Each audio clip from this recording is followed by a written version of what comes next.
Hi, everybody. Be with you in a couple of minutes.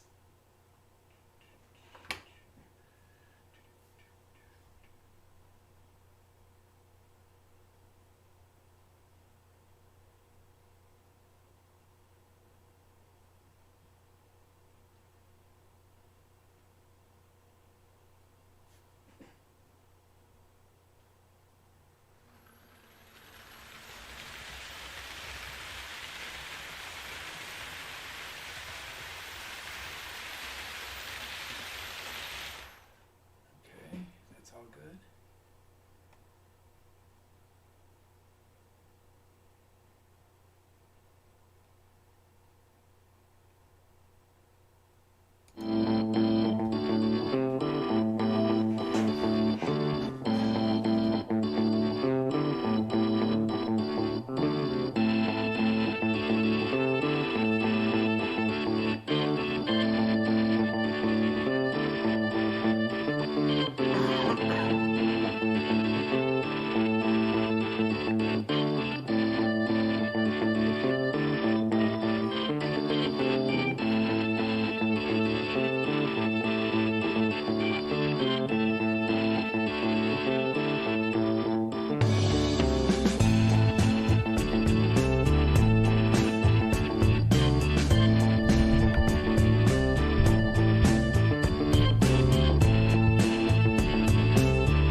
This channel is a not so proud member of YouTube's all encompassing special society of heavily overwhelmed layout enthusiasts.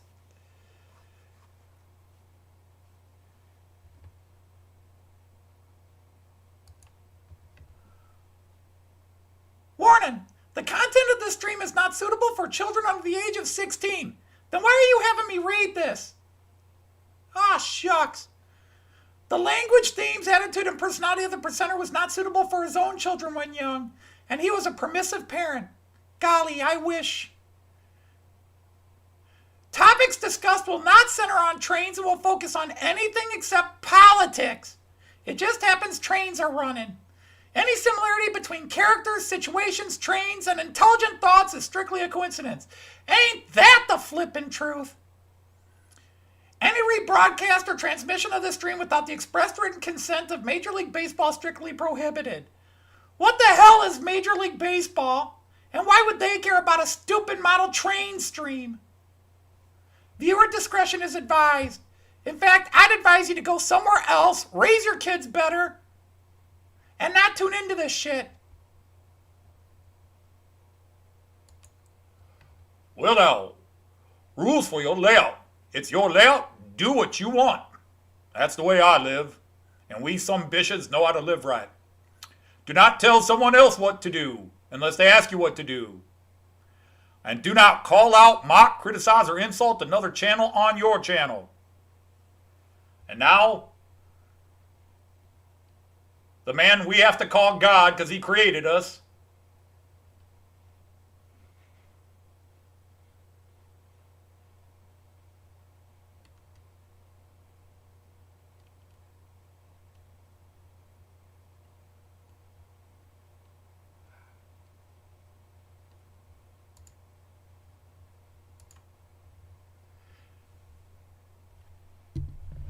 Hi, everybody. Yeah. Language. Yeah, this is not going to be for those of gentle ears. Um, let's see. How's everybody doing? Let's get to where I want to be. Layout view. Not that one. Not that one. There it is. That's the view I want. There it is. Hey, everybody. Happy Friday to all of you. It's been a long week, and I'm probably not doing what I should be doing right now, but this is what I want to be doing right now. It's a long story. But anyhow, let's see who is here. Man. Colin. Nice to have you, Colin. Carl. Brian. We're going to talk about something for you in a minute. Paul. Tim from Tim's Trains, Modeling Adventures, and Psychedelic Drugs. Paul, nice to have you here. Let me see. Okay, Paul, still Paul. Ray, nice to have you here. And I'm going to come back to your little post there, Brian. Let's see, who else? Tim JD, always an honor and a pleasure to have you here, sir. Lee, great to have you, mate. Let me see, am I missing anyone? Pete, there's Pete. Got to have Pete here. Pete is a regular. Wouldn't be the same without Pete now. Always welcome here, Pete.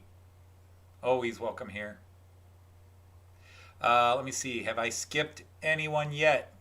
Andy from March West Junction. Nice to have you here. And Joseph is here. Nice to have you. I'm doing okay. It's been a very hard, stress week. A lot of things going on. It's the end of a grading period, so end of a quarter. So we're getting deluged with work and having to get all the grades factored, and kids are turning in makeup work and everything. Just makes hassle. It's because before we can even fail a kid, we have to do all this paperwork and blah, blah, blah. And so it's stressful. And then to add to the stress, I want to keep this as careful as possible. My wife's brother has ALS. I don't know if you guys know what ALS is. In America, it is known as Lou Gehrig's disease, except very few Americans know who Lou Gehrig was. He has ALS, and it's not going well. It is a death sentence. And he has just sold his house, and he's moving into a smaller single-level house. He's not in a wheelchair yet, but he's already preparing for that, and he's moved. And he just kind of quickly sold his house, and then basically last weekend he announced he wanted to move this weekend, and everybody's been over there this week packing. So everybody's working, and then they go over and pack. I've been so busy I haven't made it over there with my own stuff. But Joyce has been spending 18-hour days working and then going and helping her brother pack and everything. Welcome in, Hardcore. John A. Dawson, hi. And technically they're trying to get him ready to move today and tomorrow. And Joyce will not be here today because she's going over there, and really I probably should have been over there helping to pack and finish pack and get them moving, but I needed to come home, and I needed to I needed to kind of unwind and everything before I got in the middle of all that. So yeah, hi David Cook, how are you? But anyhow, let me see. I got to make sure I do this right. Brian had a great announcement, so I checked it out. I want to share something from Brian. This is from Brian, the Angel Share Model Railway. I just got to make sure I set this up right. Okay, yeah, you're seeing that feed. So let me do it again, and let's see. Bing.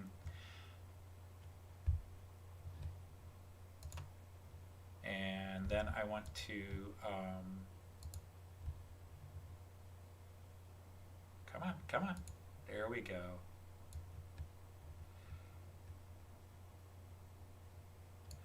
This is Brian's stepson's band. This is his wife's son's band. They are called Mason Hill, and their song just made number 19 on the charts, the UK music charts, and what, number 1 in heavy metal or something like that.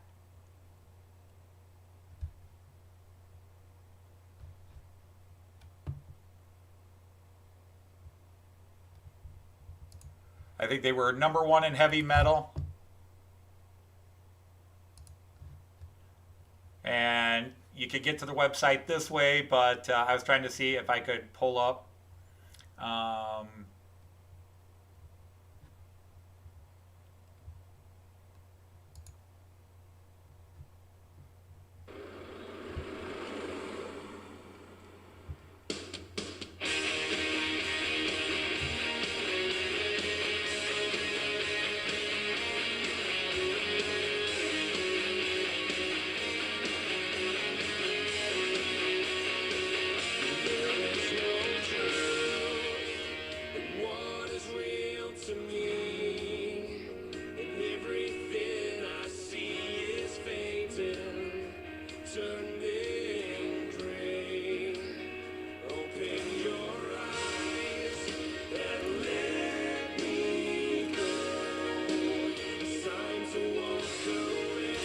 All right, I'm not going to play it much longer just in case we have things. So, whoops. Yeah, I need to get back to my screen. Where am I? Bada bing, bada boom. No, that's where I am. I just want to go back to my camera. I'm so not with it. There we are. So, I don't know if you guys were able to hear that or turn it up. I'm sorry. You guys go check it out. I didn't want to play it too long. Just in case there are copyright issues I'm not worried about copyright marks or copyright claims. You really have to do something to get a copyright strike. So I've got tons of copyright claims because of all my parodies and music and that. But yeah, I'm very impressed. That great song there. So I was listening to it, Brian, so I thought I would share you with that. Hey, Ewan, how are you? And, hey, we'll give a shout out to anybody. So if it's in the family, my family of model trained people, there it is. So if they ever need a cartoonist to do one of their videos, let me know. I'll make sure they don't ever hire me. So that's that. So I thought that was awesome. I mean, it's 6 degrees of separation. I know somebody who knows somebody who knows the band, And if they ever get famous, cool. I know who to hit up their stepdad and get some money, Let me see who. Oh, Grandpa Rails is here. Nice to have you. Anyhow, let's get some trains running today. While I'm up here babbling, and we'll just run through it all. Let's go. Yeah, let's start with the 11 lane. I really only changed one train out today, so it's pretty much the usual. As usual, there's my railjet, the Austrian railjet, comes rolling through. And then coming up towards you is the Czech railjet with the 2 Taurus locomotives. And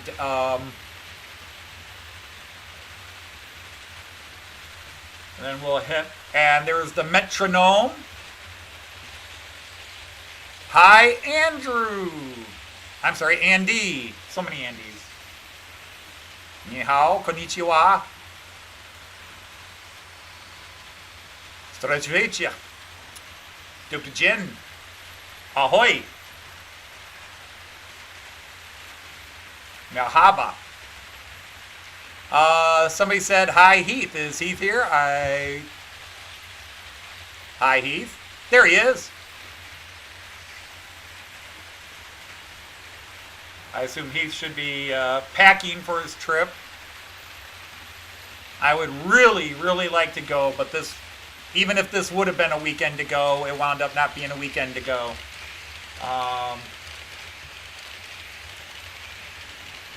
But we're running the Regio Bond, so for those of you that like my double-deckers, we got all 3 double-decker sets out and running today. They're actually all next to each other, so sometime during the 11-lane run, we'll have all 3 of them next to each other. So again, there's Colin. I think I've said hello to everybody. If I haven't, yell at me.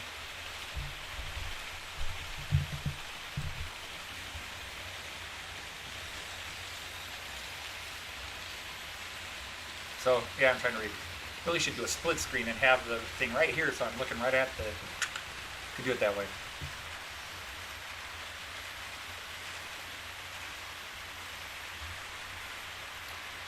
So everybody's saying hi to everybody. Oh, quit doing that, dummy. That's the one thing I hate about doing it. It's easier to read the chat and I'm not constantly looking down at the phone, but if I go to click something, I change the screen on myself. So, yeah, not a lot for me today. I don't have any great fun stories. It's been a stressful week, especially for Joyce. It's been hard on Joyce because she's got all this work piling up at work, and then she's spending all this time with her brother and family, moving him, and again, I should be helping and I'm not, so I'm feeling kind of like a real evil husband right now. But I needed to detox today. It's been a long, crazy week for me, and I just needed to, rather than run out and deal with other stress, I'm hiding from stress right now. So how are you all? Anybody do anything good? I've got nothing in the mail, nothing new to show. No news on my ICEs yet.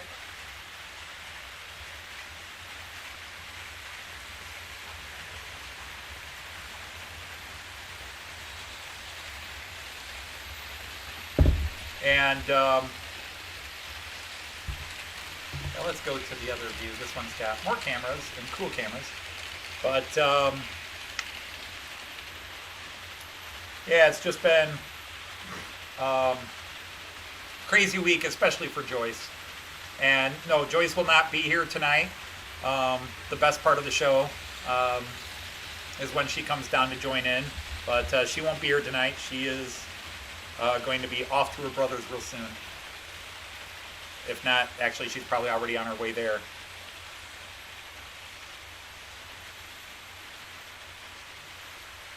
Yeah, my shout out that got you a whole 3. All I know, Heath, is about a year ago you were kind of just starting out and you came on and you had like 300 subs and I had like 500 subs and you were saying you wanted to get to 1,000 by the end of the year and you flew past me and you didn't quite make it by the end of the year, but you did get there. And 1,000, as you were saying at your show today, 1,000 is, I mean, in reality, 1,000 is just one more than 999. But obviously, with YouTube's algorithms and what you can do with 1,000 subs, it's a big deal. You know, it's that nice 4-digit number. Where am I at?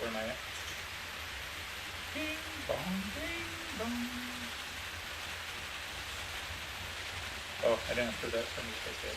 There we go. Ding bong, ding bong. Dude, what are you doing?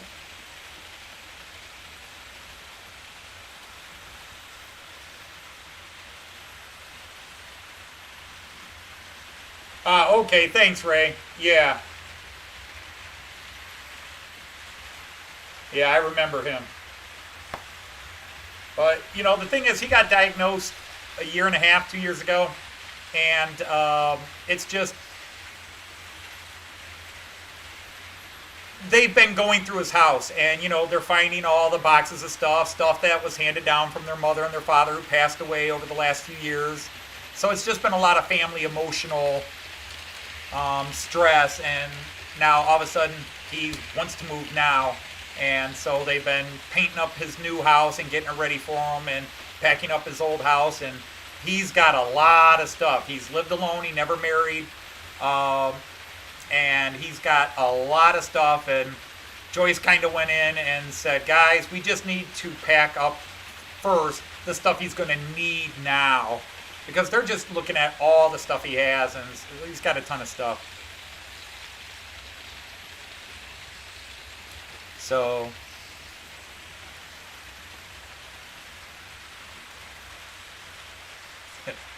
yeah, you made 992 on a shout out from us, Heath.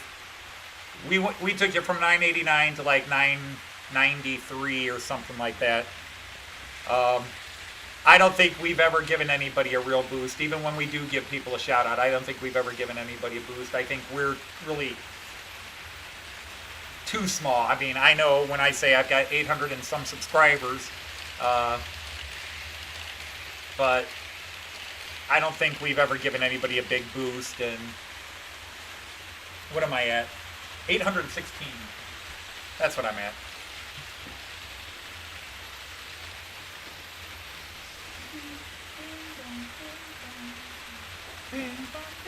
Well, hi, Richard New Junction. Nice to have you here. That was, if you don't mind me saying so, Richard Watson, that was weird to get a text from you out of the blue like that. It was nice chatting with you. It was very cool. And I'm sorry, I was at work and immediately had to go back to work real quick. A couple of my superiors came in, and so I had to stop texting.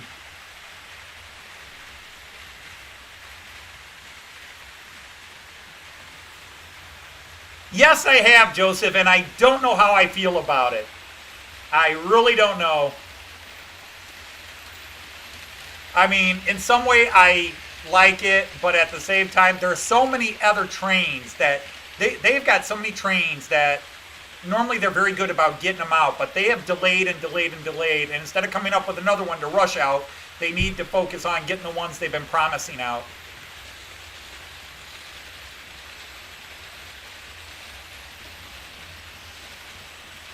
Well, welcome. Is it Stephen or Stefan? Do you say it with the F or the V?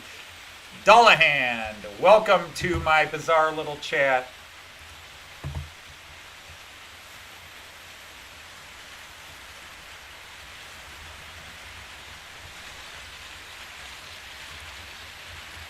I now declare you a knight of the Rhomboid table. Now you can advertise your channel, Stefan or Stephen. Hey, Ian, good to have you. Let me go back to trains. I just thought I'd share that bit with you for a bit.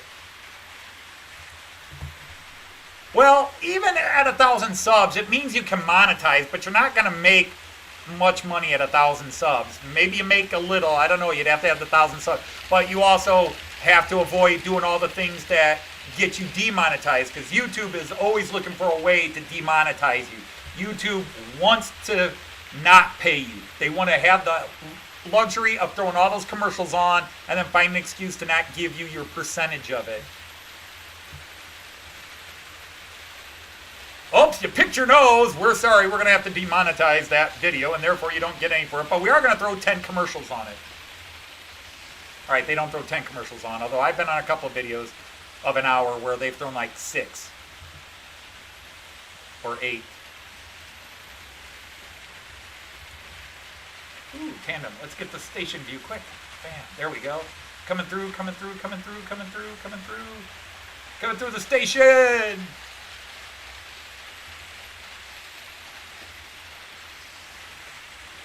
All right, Ray, thanks for stopping by. And that's right. That's the other thing. All right, take care, Ray. Thanks for the text. Almost. We got 2 of the 3 there, but there's some ADD train footage for you. 4 trains passing at once. Will do, Ray. Thank you.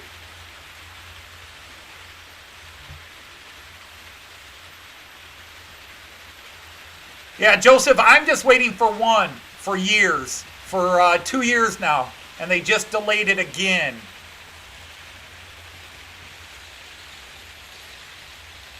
I am completely ICE-less right now. I have no ICEs. So yeah, I'm trying to scroll back and see if I got my answer. Is it Stefan or Steven? Mr. Dallahan or Dolahan. Dallahan.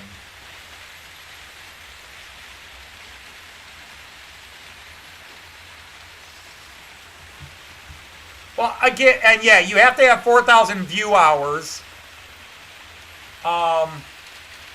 as well to monetize. So you got to have both. You got to have, but even if you have, you can't monetize if you have 800 subs and 4,000 viewing hours. But so 1,000 is where all the perks start.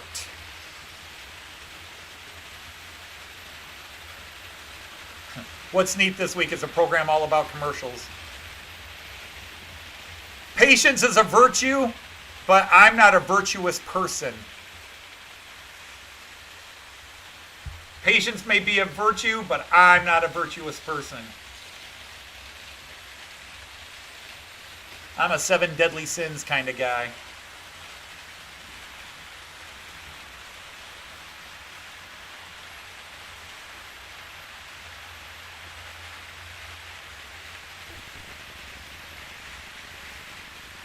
Are they lining up? Nope, not quite, darn it. Oh well. So, let's catch this view. Dun da da dum da da da dum. That's a nice view. I've decided that's a nice view, so I've been leaving that camera here instead of on the bridge. I just kind of like that view. I don't know how you guys feel about it, but I like that view. With the venison in the background. I'm sorry. That's deer. It's only venison after you shoot it.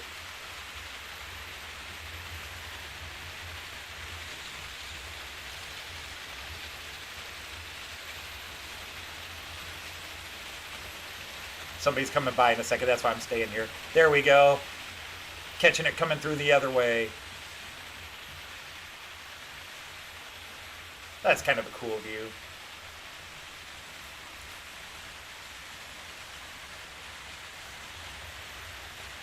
That's kind of a nice layered effect with the two trains passing too, isn't it?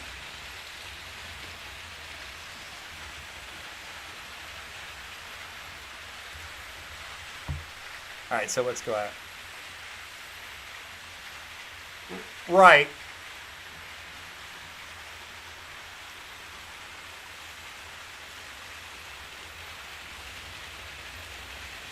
Exactly, Tim.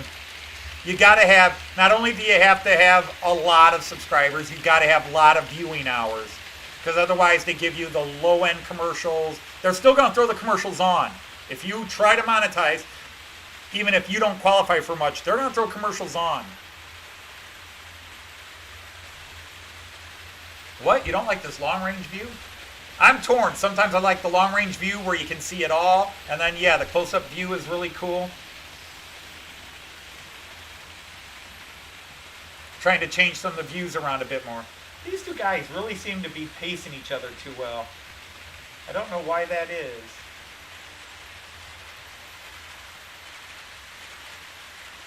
Let me crank up the speed on them both. Whoops. But they seem to be shadowing, riding too close to each other.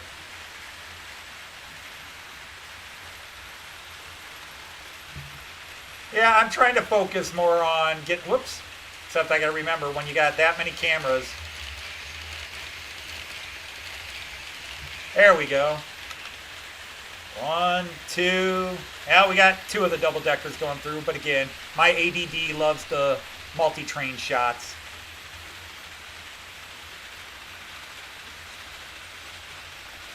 Yeah, you have to declare the income.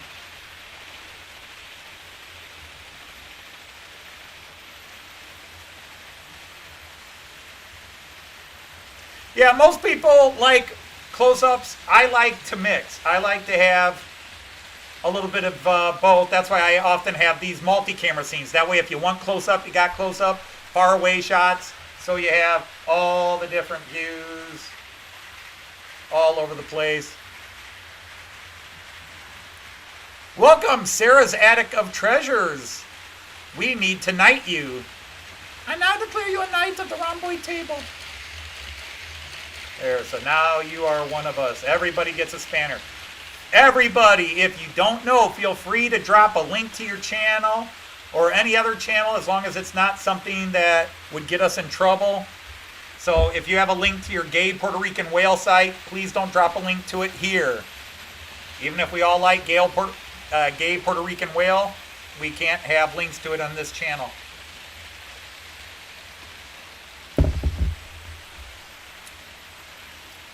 But the negative side of having so many camera views is that each image is smaller. It's really cool when you can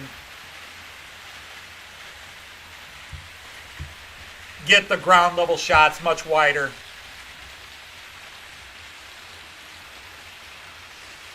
So there's that railjet right in your face.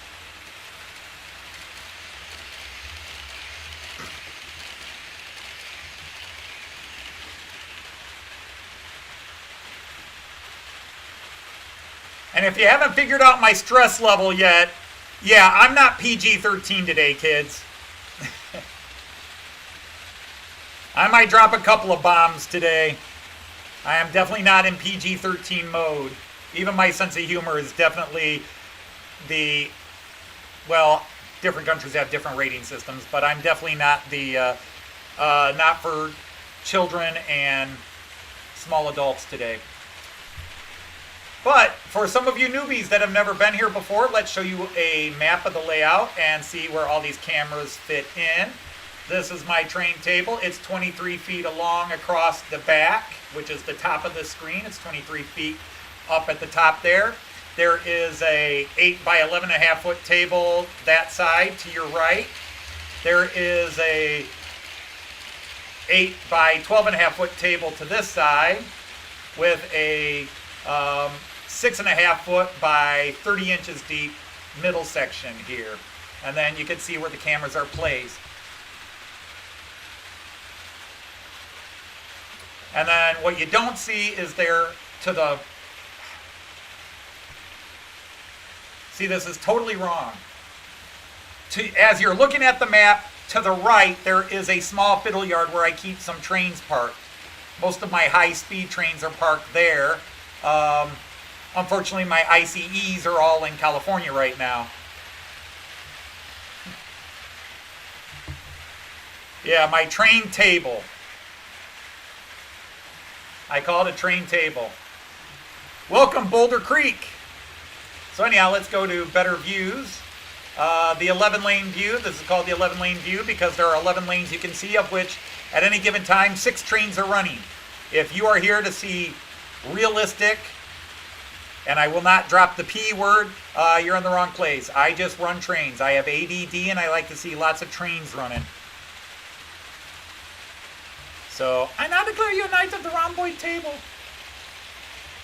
So anybody that's coming here, if you want to advertise your channel, somebody else's channel, you got a son-in-law that's in a rock band and you want to drop a link to his page, or a stepson, or a son-in-law, daughter-in-law. Yes, Tim, you don't even have to ask. You can link pretty much everything here. Link it, link away. That's why I make everybody a spanner. I have no jealousies. So for those of you new here, I run and didn't watch the intro video that I put up last week because YouTube kept nagging me to have an intro video. I run modern era German, Austrian, Central European trains, 99% passenger trains. I have one freight train which I run every now and then because yes, and but someday I will actually have a layout built, but yeah, this is my big table. It is a big train table. I do not shy from that. I just don't like to call it a layout because I respect people that actually build layouts or are going to build a layout. Me, I just have a big table with lots of trains and lots of cool stuff to see. So yeah, it's a big table. That's the more developed side.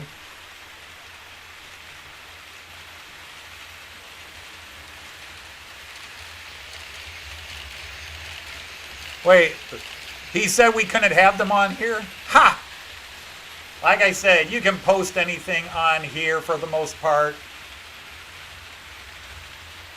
There was a time where some people didn't want you advertising their channels on your channel. I'm not worried about it. Post away, advertise, get your subscribers up. The only way you're going to get subscribers is to let them know you're out there. It is. It's a big one. I'm lucky. I got into the hobby late. Oh God, he's going to tell the story. I got into the hobby late. I've only been into the model train hobby officially for 5 years. This table is 3 years old, and this version of this table is 2 years old.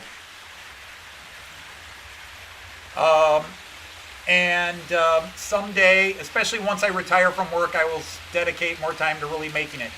The village side,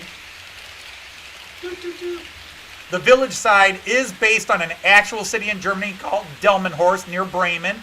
Delmenhorst, as we say in German, Delmenhorst. And the station is a 100% accurate recreation of the station inside and out as it looked in 2018. The only thing that's not accurate to it are the platforms are not long enough. The platforms need to be much longer, but I didn't have room for it. You were talking about gay Puerto Rican whales. You ought to be ashamed of that.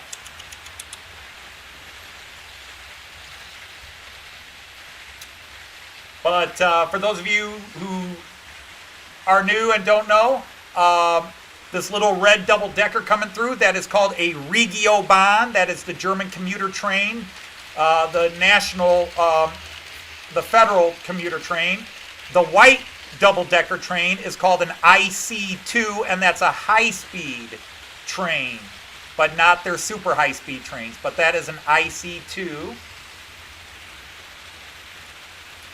That blue guy going through there is called a railjet from the Czech Republic. And here comes that IC2. You can tell German high-speed trains because they all have to be white with a red stripe. The cars are always white with a red stripe, and the commuter trains, the public-owned, the federal government-owned ones are red with white stripes, commuter trains. But then the private companies can have any color scheme they want, but the private companies cannot do high speed. They can only do regional traffic. Hey, Kurt TV, welcome in. Hey, Stuart from St. Mary's. I almost said St. Anthony's. So, anyhow, yes, I have 2 steam locomotives. And let me mess with your brain here for a minute, and I'll let you kind of see them. I don't know how well you will, but give me a second. I'm going to move this camera, so prepare for vibrating sky. But up there, I don't know how well you can see it because of the glare. I have 2 what are called Rheingolds. I have 2 steam locomotives. But I am a modern era train guy, but I do have 2 steam era locomotives. They're both from the 1920s, which in German is era 2.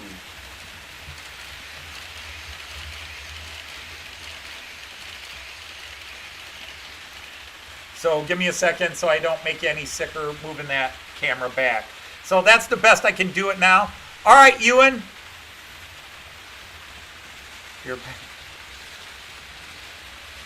Well, the problem is the big boy is American, and I run German. And I know Märklin makes the big boy. They just released a big boy last year, a really deluxe version. But I don't hit. I'm not a steam guy. I do have 2 steam locomotives, and I love them. I think they're gorgeous. I think steam locomotives are gorgeous. I'm just not into them as trains on my layout for the most part. Every now and then I run steam, but that's your guys' fault because you guys guilted me into spending money on those steamers. Now, granted, I found them for a steal. I paid a lot less than they're worth, but that's all your fault. I would have been happy with all my electric trains, but for months, you guys were like, you should have some steam, you should have some steam. And I conceded. I caved in to peer pressure and got a couple of steam locomotives. Now, Joyce has forgiven you. Joyce has forgiven you, but she may still hold a grudge.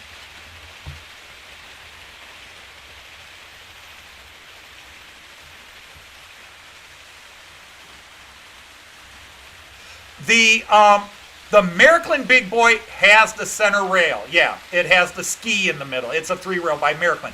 But they make a version in 2-rail from Trix. It's the same train, just made for 2-rail. Okay? The minute we talk about American, we're talking 3-rail. The minute it has American on the name, it's 3-rail. But you go Trix if you want 2-rail. Trix is American, just 2-rail.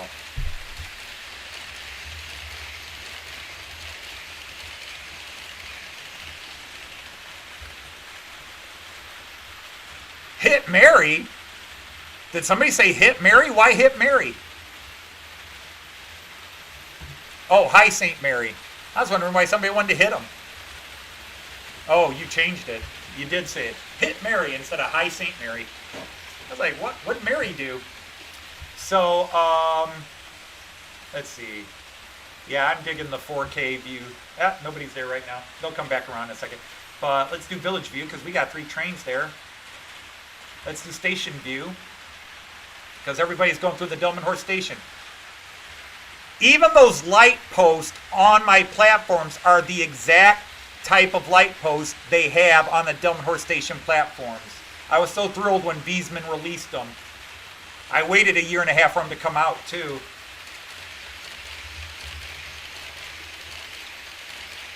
I'm really digging this view tonight. I'm showing it a lot. Yeah, that's all right.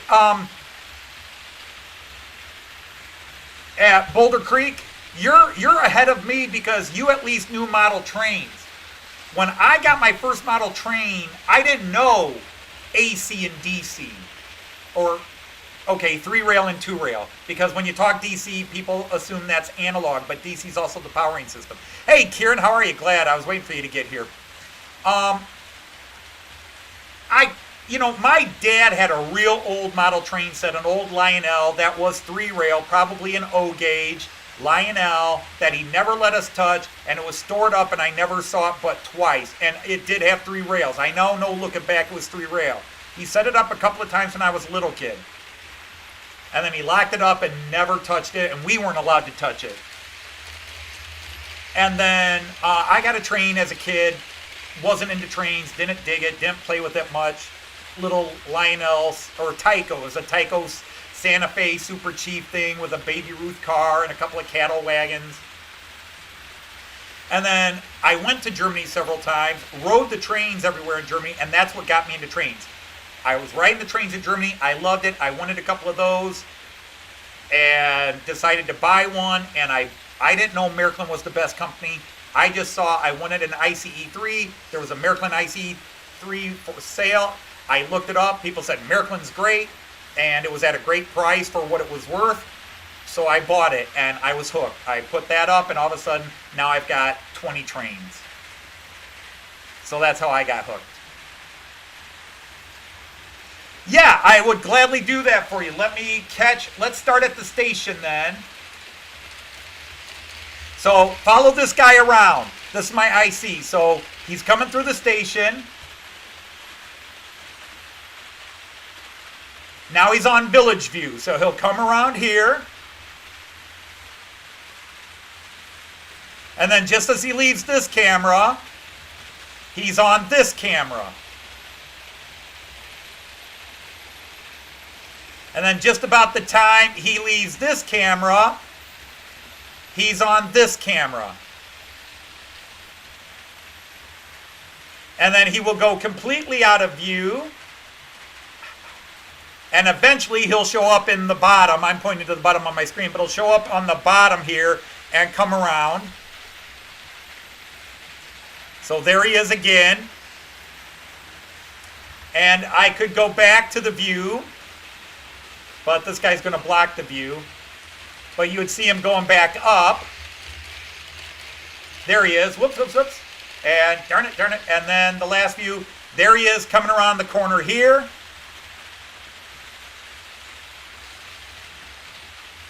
And then back in the station. Okay?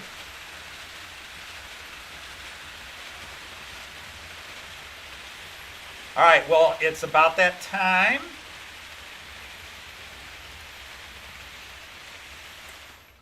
All right, it is 4:10. I waited a little bit. It's 4:10. It's about that time, kids. If you have children under the age of 16, you probably should cover their ears and eyes, but it is time for the latest episode of Matt Clarke Railroad Detective. If you are new to the channel, I have been doing a stupid cartoon called Matt Clarke Railroad Detective. Those of you old enough will know there was actually a TV show in the late 50s called Matt Clarke Railroad Detective. And I'm doing a very raunchy parody of it. What's it got to do with model trains? Nothing, other than he is a railroad detective. And I forget if I blame Randall Ellison or John at Mystic Southern Railway, or Matt Slade. Honored. Thank you, sir. Did I see my buddy Hover Motion is here? Yes, he's here. Well, I'll be there in a couple of years, Heath. You'll be there in a few. Anyhow,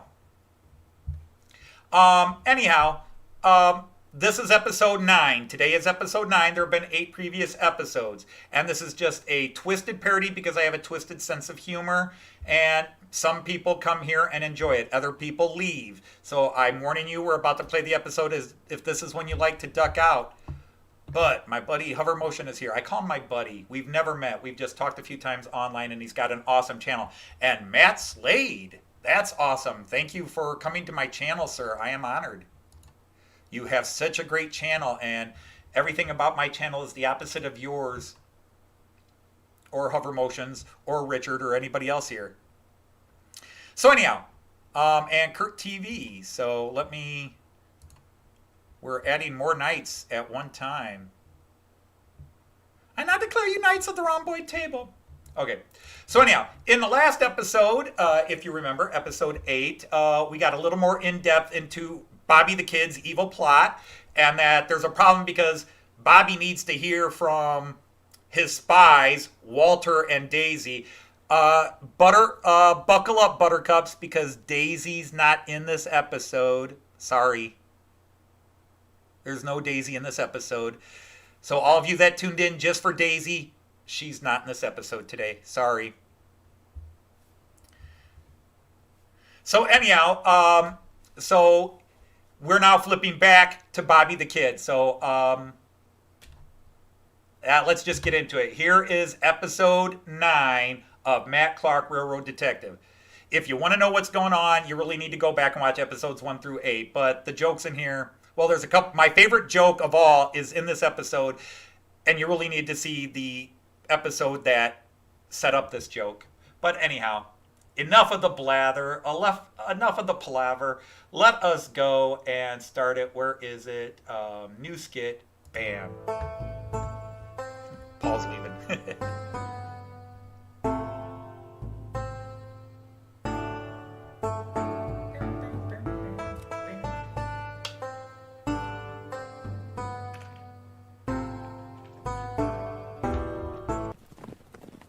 So now you understand me.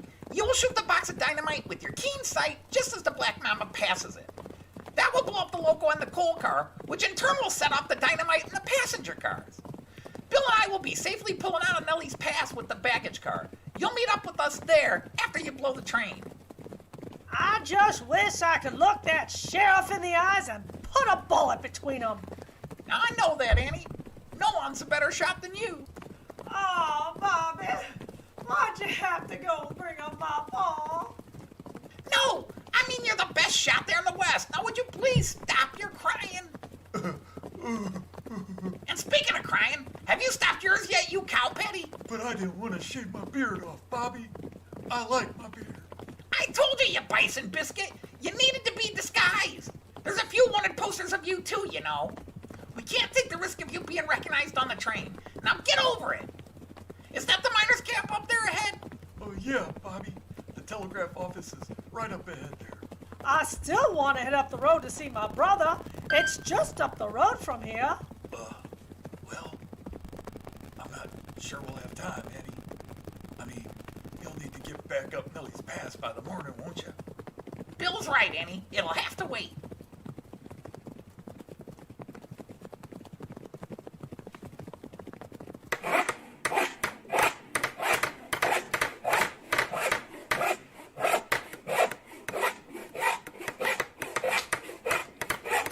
Hey, men, get these last poles up and we can run the last lines here and we'll be back in business. Hey, are you Bernie Chirps? I'm kind of busy, Sonny. Step aside, go play elsewhere, will you, little boy? Hey! Oh! Ow! Hey! Ow! Hey! Hey! Oh! I'm not here to play. I'm deadly serious, you prairie dog dropping. And I need your skills right now, Mr. Chirps. Oh! I'm sorry.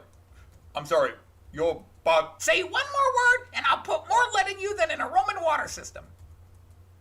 I need to take control of your office for a bit.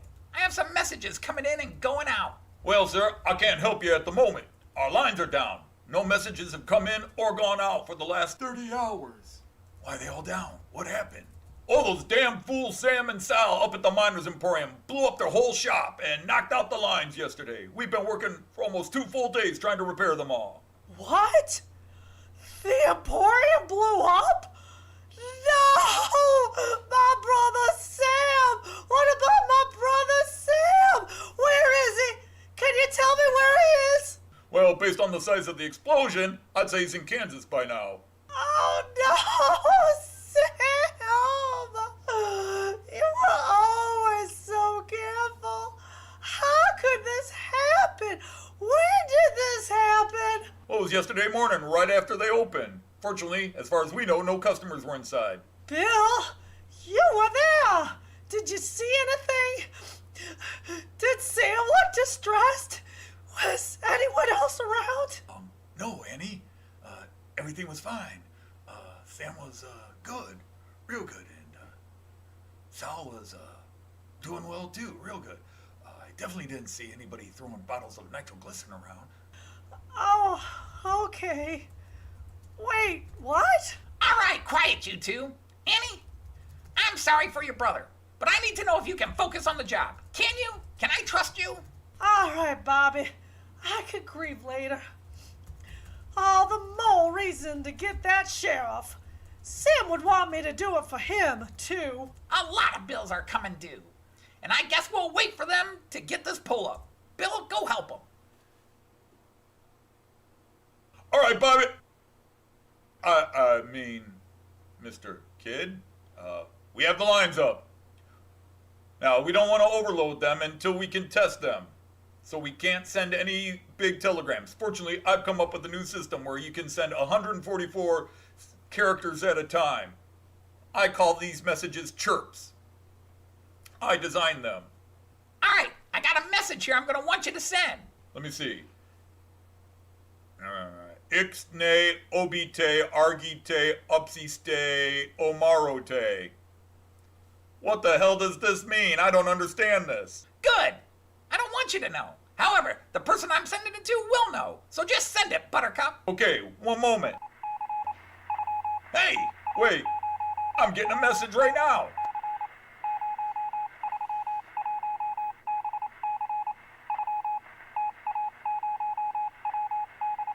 That's really odd. Hang on. This message sounds like the one you were trying to send out. This message says it's for obite, hete, idkite. That's me. Just give me the damn message. What's it say, boss? Yeah, Bobby. What's it say? It's great news. I now know everything I need to know. It's all going according to my plan. All right, Mr. Chirp.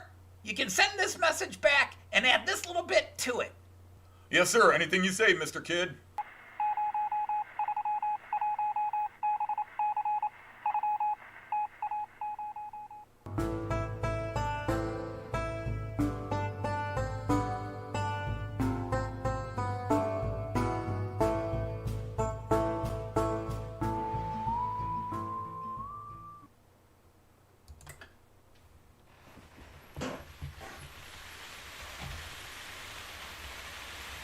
When I wrote that line, the setup where Annie's like, The Emporium? My brother Sam! Oh my God, my brother!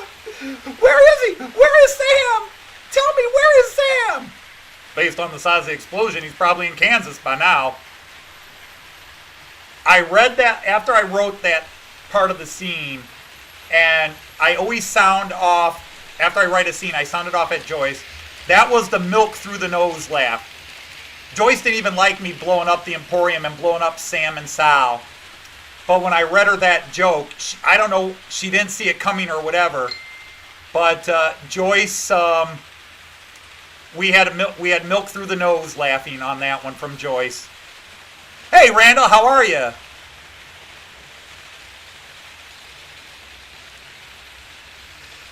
And I know somebody is going to know Morse code and start going, wait, I think I heard. Guys, I just stole that off an internet movie. I don't know what it's saying. So, no, my translations are not remotely accurate. I was having fun with the Pig Latin. That's Bobby's code, the Pig Latin. And then there's some Pig Latin people going, wait, what did he say in Pig Latin? You'll never know. It's a variation of Pig Latin.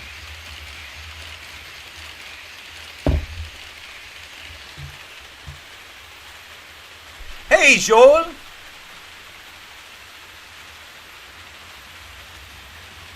Well, that's to us. Thank you, Joel.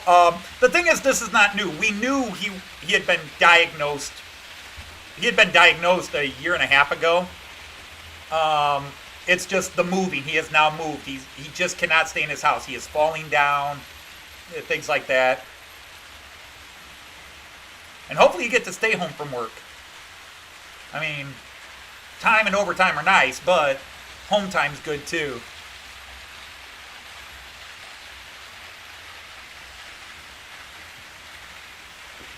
So, that, once I wrote that bit, that's my favorite joke. Again, nobody else can find it funny, I don't care. That was my favorite joke. The whole, based on the size of the explosion, he's probably in Kansas by now. But again, you have to remember the explosion. So I have no idea what the Morse code signal is. I just stole it out of a movie. I found this is so low budget, guys. I don't have an animation software program. I'm not a professional animator. I was doing this as easy as I can, and it still takes hours to put each episode together. But it's not work because it's fun. I just got to get writing because I have one more episode film, and then the 3 big episodes are coming up, and I haven't finished writing them yet. I need to get writing, but this week it hasn't been the right time to try to write. What is my favorite loco? Well, you have to pick the day of the week, but on Monday, Wednesdays, Thursdays, and Sundays, my favorite loco just went past. I'll bring it around in a second. What's my favorite loco? Where is it? Longview, Longview, Longview. You can only see the top of him, but he's heading up. But I'll go up to the up the ramp view. But this guy coming up the ramp right now on those days is my favorite loco. Right here. This is the Austrian Railjet. I have seen them in real life, and I have a model of them. They are gorgeous. They are gorgeous inside and out. They are so high class. And they're not expensive. They are a high-speed train, so you do pay more money than regional, but they're amazing. So quick, let's get the DB4. Here he comes. So now you see him coming around here.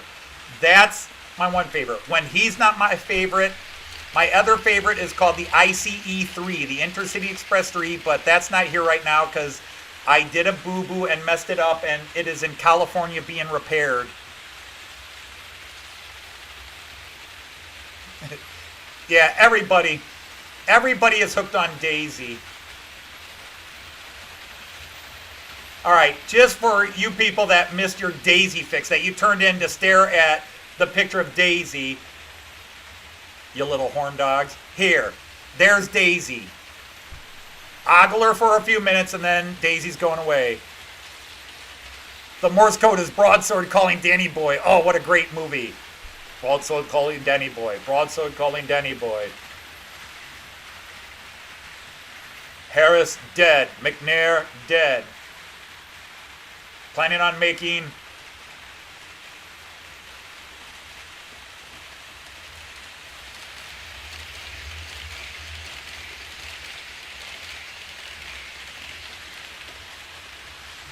I love the rail jets. I love the rail jets. But my other one is the ICE-3, which sadly I did a boo-boo with, and it's out being repaired. And I also, since I was sending it all out, I sent it all out. I asked the guy, and he said, just send me all your ICEs, and we'll get it all done in one shot. So my ICE-1 and my ICE-2 are also in California getting upgraded. So one's getting repaired, the other two are getting upgraded.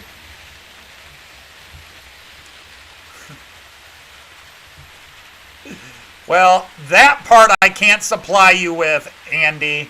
That's as low as Daisy's going to go.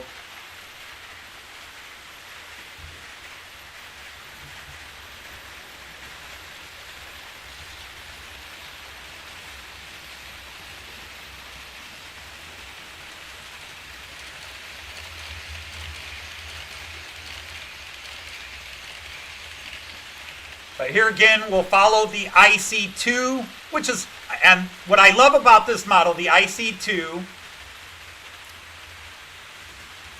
what I love specifically about this train you're seeing me follow around again, this is an actual model of the exact train my wife and I rode on 4 years ago. This model is the exact locomotive number and the exact cars my wife rode on in 2017 from Delmenhorst to Leipzig, Germany. That was, that train there is the exact train. I can even tell you, third car back, second window on the top from the left is where Joyce and I sat. So my layout is HO gauge.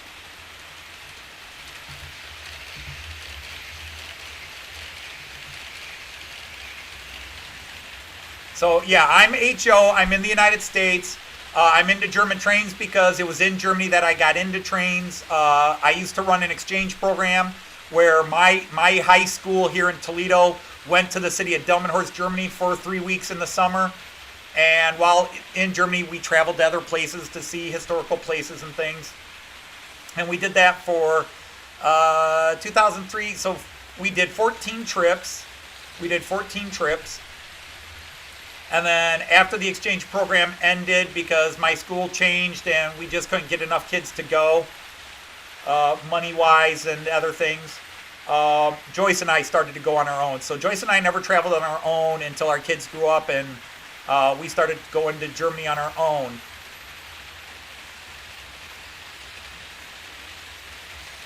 Oh, you're going to get those other rivet counters. I find it funny that they actually call it a rivet counter.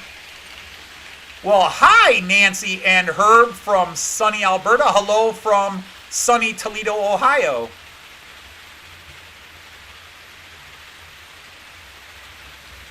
But for those of you that are new here, because we just had a bunch of people come in first time, here is my train table. You can call it a layout. I call it a train table. And you were just following the train around.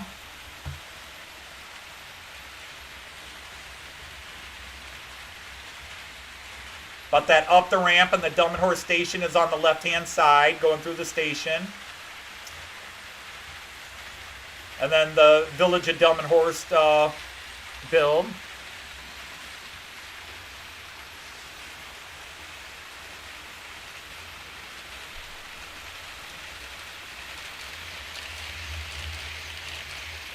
And then the famous 11-lane view.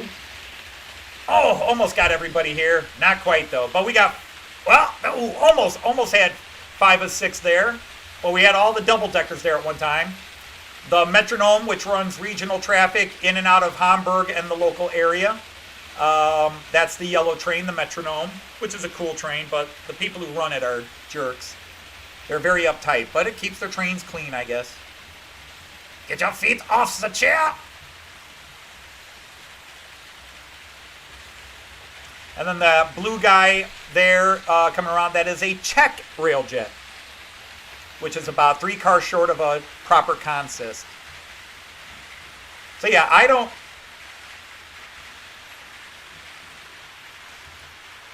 downplay. I am fully aware I've got a massive table, and I know a lot of people would love to have the space I have, and you would do a much better job of utilizing it than I do. But me, I just have ADD, and it's about trains running. And I do have plans, but it will always be how many trains can I have running at the time. The only thing that is real is that there are 3 lanes that go into the Delmenhorst station. I just don't shorten it down to 2. So people talk about heritage lines and main lines and all that. No, I just have 3 main lines that run the whole table. I don't even have trains change lanes, so even though it would be easy to, I don't automate my layout. I run everything manually. I have a, well, I'm going to go to this camera again. Bear with me, friends. I'm sorry for the shaking, but this is my command center. So here is my central station 3. Here's me talking to you guys on the computer, Infinity. Here is another laptop computer. And then I also control this with my tablet. I have a tablet here. And then I have these other 2 hand controls. These are called the mobile stations, but they're tethered, so they're not really mobile. But that is my central station 3. And then on this computer, where is it? I can basically have another replay. Oh, there go the hands. I have my central station 3 on this computer as well. So I can do everything on here that I do on here. So it's all mirrored. It just gives me multiple angles. I can turn around at any angle and look. And there's my workbench and some of my junkyard. And then more junk and storage underneath. And then you saw my trains and everything over there and yada, yada, yada. So yeah, let's change off screens again before my shaking gets you all seasick. Hey, Simon. Hey, Alan. Welcome in, Dragon Junction. Always an honor to see you here. Simon came in. I don't know if Sakura came in because I haven't talked to him in a couple of weeks because when he's not going on YouTube right now, and I haven't really been going on Discord. I don't go on Discord. If people see me on Discord, it's simply because my computer turned on and automatically loads me onto Discord. But I haven't been on Discord. I just don't have time. But so yeah, that was a very shaky drag around everything. Oops. But yeah, so yeah, just fire away any questions. Ask me to show anything again. I will gladly do it. I mean, I'm amazed people come and watch me run trains or listen to me babble. But as long as you do. Yeah, I mean, as far as the tech goes, I got that. I'm not an aggressive layout builder. I have a little bit of grass down. I have a little bit of, and people are always asking me, when are you going to finish that? When are you going to do this? And my answer is always someday. As far as working on the layout, even the wiring, because that's something I want to do. I think almost everybody on here. Yeah, hang on. Let's have some fun. I'll be right back, kids. First of all, let's do it the right way. On and on.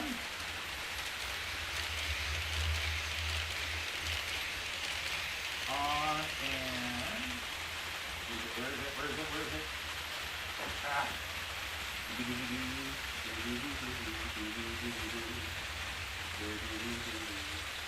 On. And... Come here, you. Come on.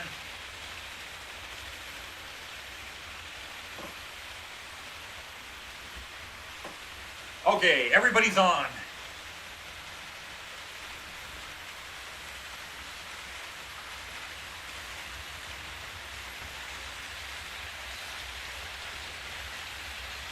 A little nighttime action for everybody.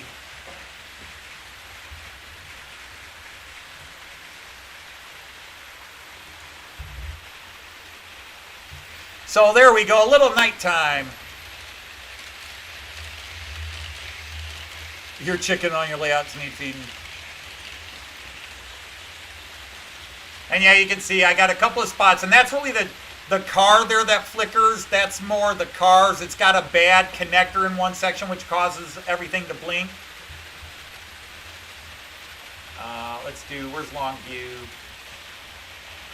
Obviously, this isn't a great one for that, but let's do up the ramp, quick, up the ramp, up the ramp. We got two guys coming up the ramp.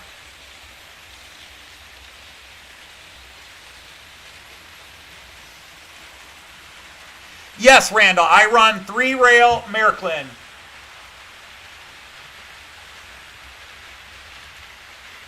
And there you can see my station all lit up. This is my pride and joy. I am so glad I got this station lit up. And by the way, what you can't hear is those stations play German station announcements. There are speakers built into the canopy, the roof of the platforms.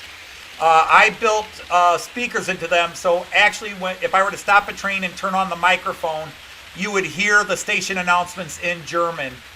That's my pride and joy. The bus station down below, and this came out gorgeous. I'm very proud of myself. The problem is I could never do it again. I unfortunately could never do this again. The nerve damage in my hands is so bad now. You see when I grab a camera. I find it hard to do wiring. That's part of my problem with the Fowler car system.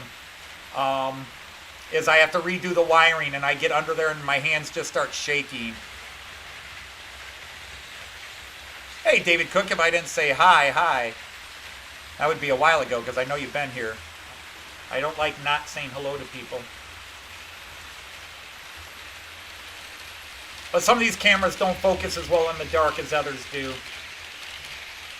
This guy does nice. That's a great view, isn't it?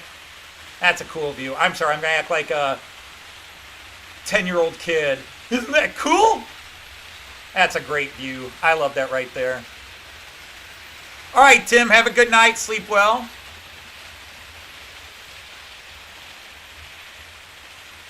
Now we'll have a guy in the background going through.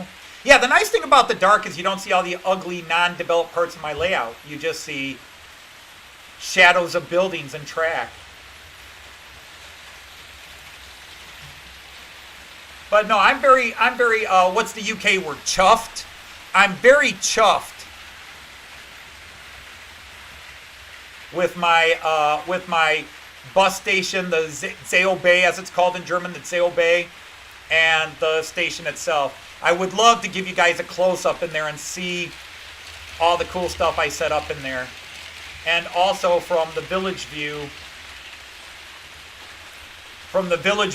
I could stick a camera inside the station. You'd see all the stores and shops and people in there.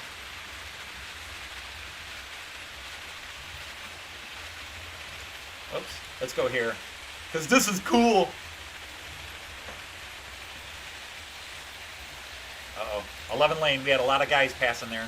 But yeah, this guy doesn't handle. I should have had lights there, or he would have done better. Yeah, I thought that's what it meant, Andy, so I hear a lot of people. Hey, Paul, thanks for coming by. I'm glad you enjoyed it.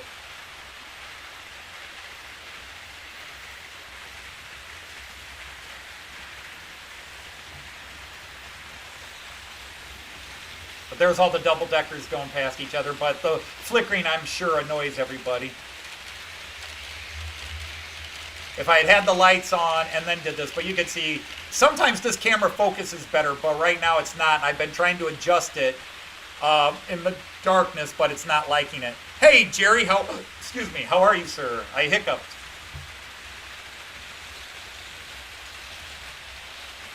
So just some nighttime scenes there.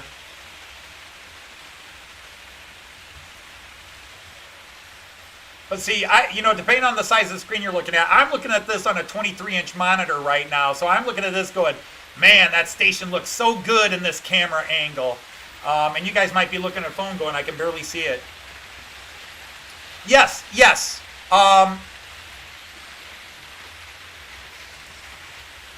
My Railjet has a restaurant car or a board restaurant. And both Railjets have that. The Regio Bonds and the double deckers do not. Those are regional traffic and they don't have the board restaurant cars on them. Even the IC does not have a true board restaurant on it. Although I've ridden on them and people bring, they have trays almost like on an airplane that they'll walk through the aisles and offer you food. But the two Railjets have board restaurant wagons on them, and all my ICEs do, but the regional trains do not. So the Metronome, the Red Regio Bond, they don't.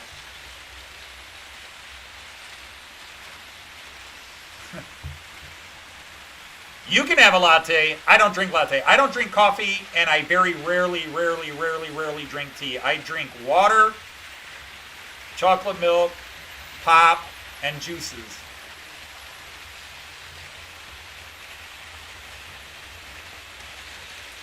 Occasionally a beer.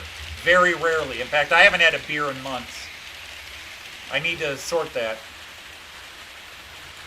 I've got some Stella Artois in my refrigerator I haven't gotten to because when I would have a beer in the evening, I take meds that you really shouldn't take alcohol with.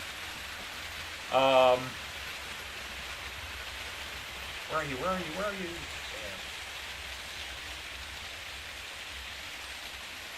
All right, let's catch up the ramp again.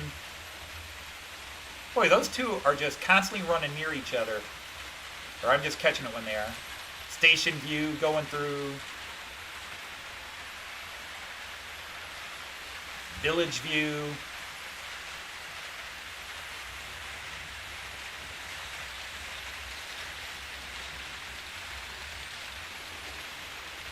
Oops. There we go. Let's catch that. Like they're racing. All right.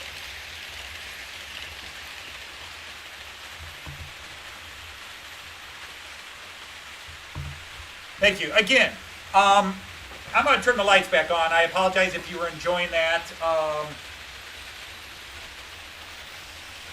Here, I'm going to try something here. Bear with me a second, guys. Bear with me. I want to see how this looks. Ah, cool. This is the camera I normally have on Joyce, but you can see this was just a mock-up job. This is the little station to my right. This is not my main station. This is next to the 11-lane view.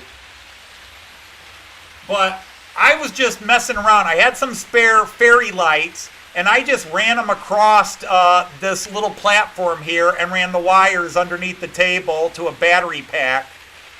So, hey, Kurt TV is leaving. Thank you for coming by. No, I don't do Pepsi products. I'm a Coke man. That way I can drink it and snort it. But thank you for stopping in, Kurt TV. I hope you enjoyed it, and we'll come back next Friday. Yeah, lots of lights in those double deckers. But yeah, that's a cool view here. I'm kind of digging that. And you can see my little diesel unit up close. All right, well, I'm going to turn the lights back on.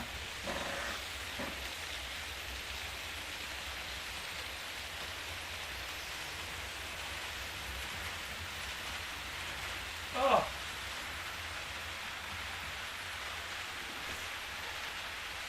That's just some extra buildings that actually don't fit on my layout, but I picked them up at a train show a couple of years ago. They were like $5 each, so I just bought them all just to throw some German buildings on my layout. And then I put them in my classroom with the train and my students have in their yard.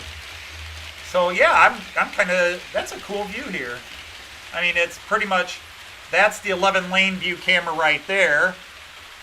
You can see the 11-lane view. There's my 3D printer, which has been inactive for a couple of weeks. There's all my trains up on the shelf, and you can even see the... but, yeah, let's see. Oh, now stay up there. Stay up there, you. Come on, you commie. Do what you're told.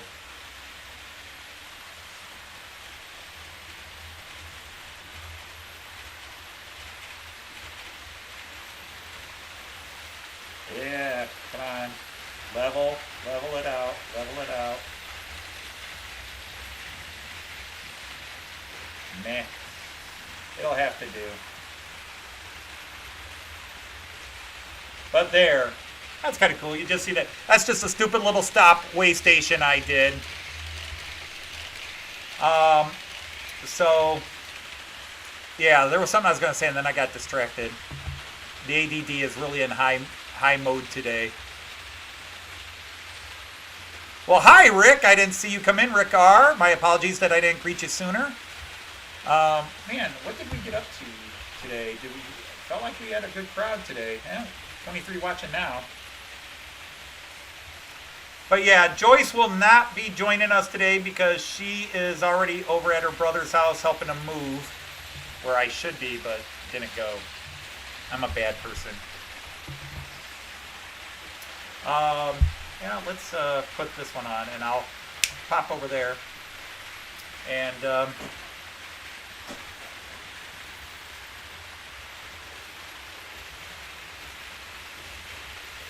but yeah, I'm digging the that little 4K camera below me here. I'm digging that view now. I'm glad I put it there last week and decided I liked it. Now I'm leaving it there. But now I gotta figure out how to, because that camera I turned around and set over here, that's a little Nexigo. I think those are pretty good cameras. This little guy, that's the one that is usually on Joyce when Joyce comes down here. That's her camera. But since she's not here today, I can turn it around and use it. So, yeah, oh,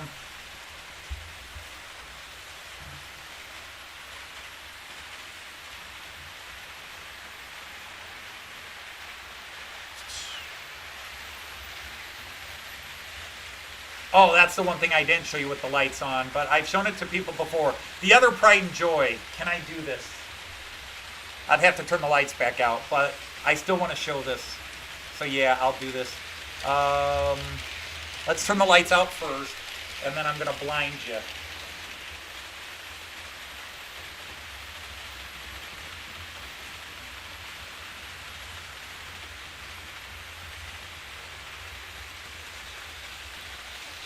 Okay, I don't know how well you see this if you got it on a big screen. I showed this to most of you before, but I'm going to show it now.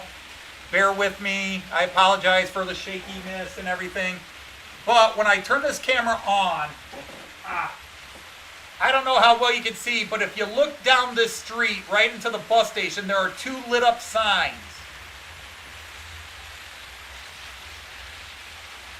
I don't know how well you can see those signs.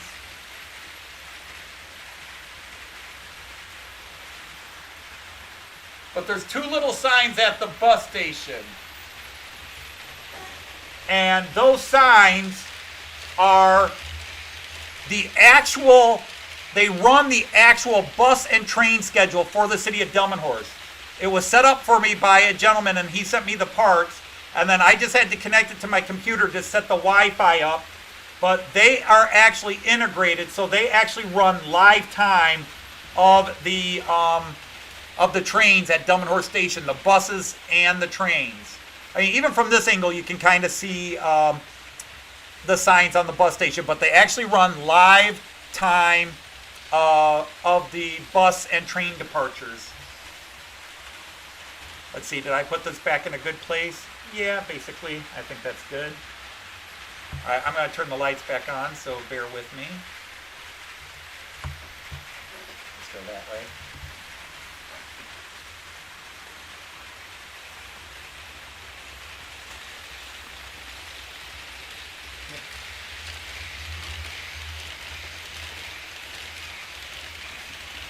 So when some of you guys hear me downplaying and I, talk about I'm not very good at stuff, there was a time I was very good at stuff. I can't do it anymore. It's a frustration.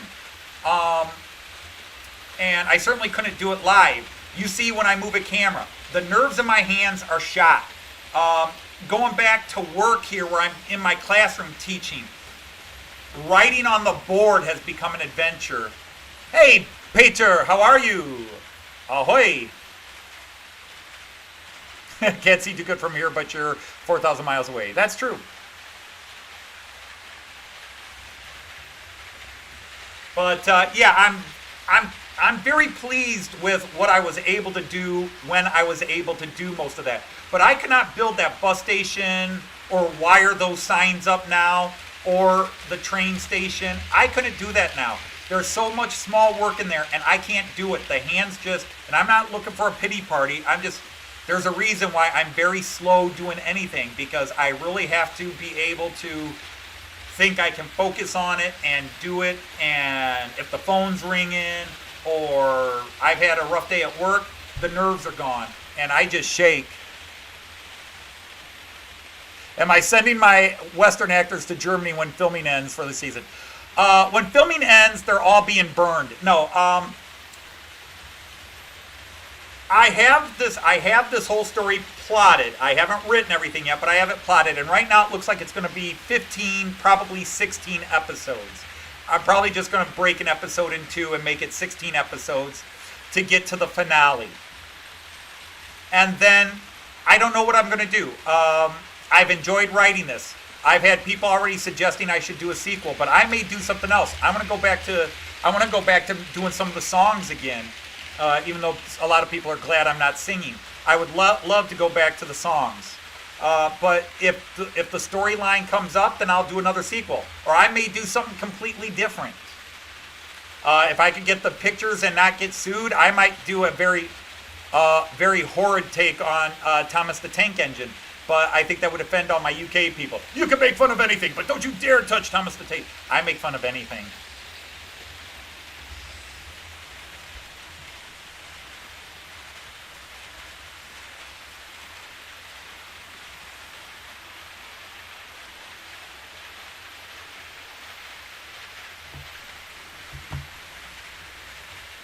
Yes, Peter, you're going to go get your first HO set. All right. Another convert. What are you getting? What are you getting? Because, man, I tell you what, the Czech Republic, Slovakia, even Poland have some gorgeous trains that if I didn't discipline myself, even Hungary has some gorgeous trains. I'd probably be adding them. Oh, you're just going to see what they have at the store? Go, give me that one. I guess that's the best way to go, to not go in with a specific, just to go in and say whatever hits my eye is what I'm buying. Oh, but a steam engine for sure. Okay. So you're going to do the steam. Definitely steam. All I knew is I had to have an ICE-3. That was my first train. I was going to get an ICE-3 because I loved them. And then I saw a railjet. And then the love in my ICE-3 had to be shared.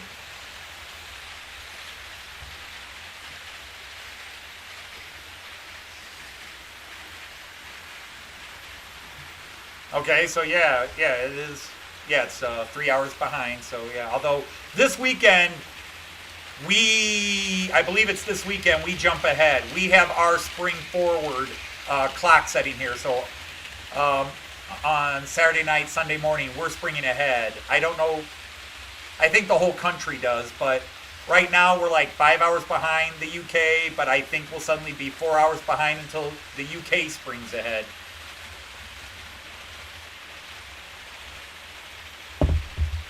But I'm glad you're enjoying. I love to run my trains, and this gives me an excuse. It makes me get down here and run it because I don't often run them through the week. Or before I started live streaming, I might go a month where I didn't run my trains. Now, every Friday, they get run. Now, sometime this week, I need to run my cleaners on them. They definitely need cleaned. Oh, and Peter, I agree. I love even though I'm not into steam locomotives, I love the engineering behind them. I love looking at the mechanic. I love looking at what our ancestors created before computers when they had to build it with their hands. So I love steam locomotives for their mechanical side.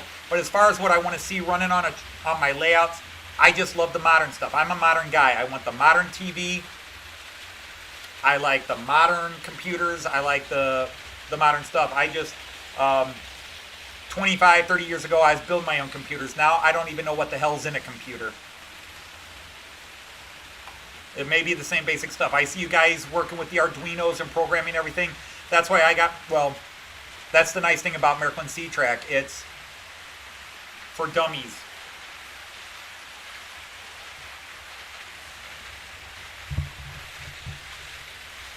I actually have,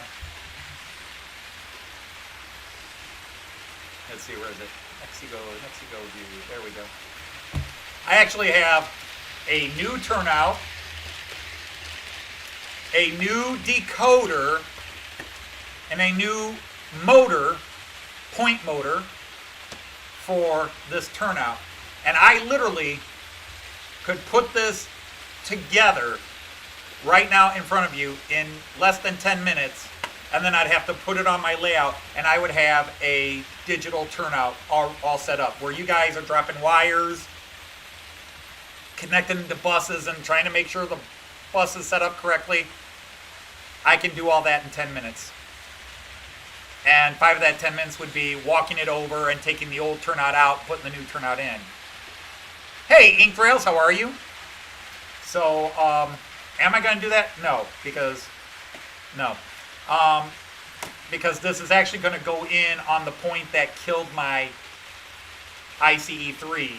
Even though the ICE-3 and the IC-1 are the only trains that had problems there, it's been a problem, and I should have fixed it, so I bought a new turnout, new decoder, new motor, and that will go in over there. But that's literally how easy it is to not only motorize a turnout, but make it completely digital to be run with my system here. 10 minutes. Now, this was $22. This was $30. This was $20. Yeah, this was $20. This was maybe more like $35, but I get it for discount. So the decoder. But no dropped wiring, nothing.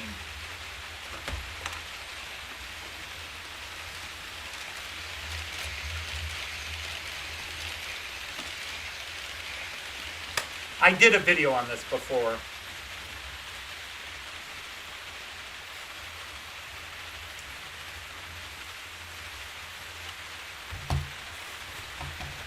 But there's my turnout. There's my turnout. 3 rail. But the nice thing about AC, and then underneath is where you do everything. See, it's got this it's pre-bedded. So everything you do is underneath. No drilling holes, no running bus wires. So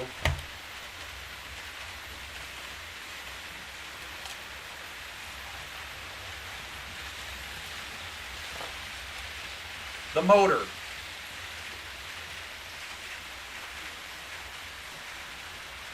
And it comes with, this is for DC, well, DC, whatever. This is for a different type of wiring.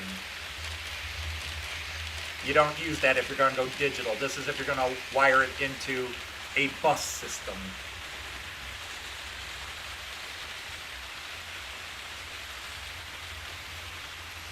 So you just disconnect that wire. Now what would happen is you take this, and there's a little pin here, and if I flip it, you'll see it moving back and forth. I don't know if you'll see it. It's right in here, right below my finger there. I don't know if you see it flipping back and forth. I don't know how easy that is to see. Come on, you concerned commie. You see the little pin bouncing back and forth right there? I hook this part of the motor on it. And then there's 2 screw holes that this just touches right into. 2 screw holes. And it just presets in, it locks in. You don't have to try to adjust it. It just sits in there. You screw those in. Now it's motorized. Except you connect it to a power source. But I'm going to digitize it.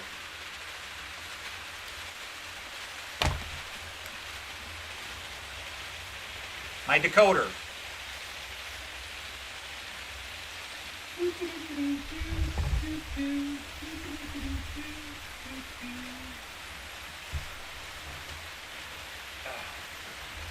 Which you should be careful opening.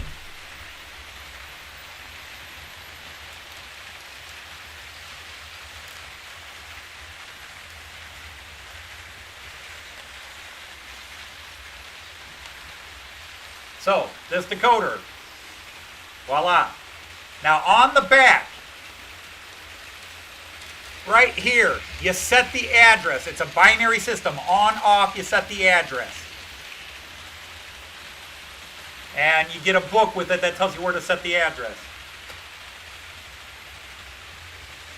Now, this fits in, there are 3 pegs right here.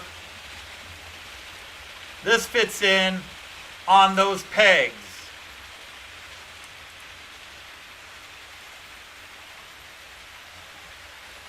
That fits in on the pegs.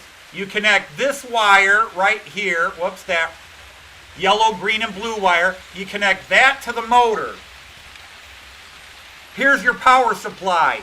You connect that to the decoder, which you can't see, but you connect that to the decoder, and then you connect it to these pegs. That's your power supply because the power runs through.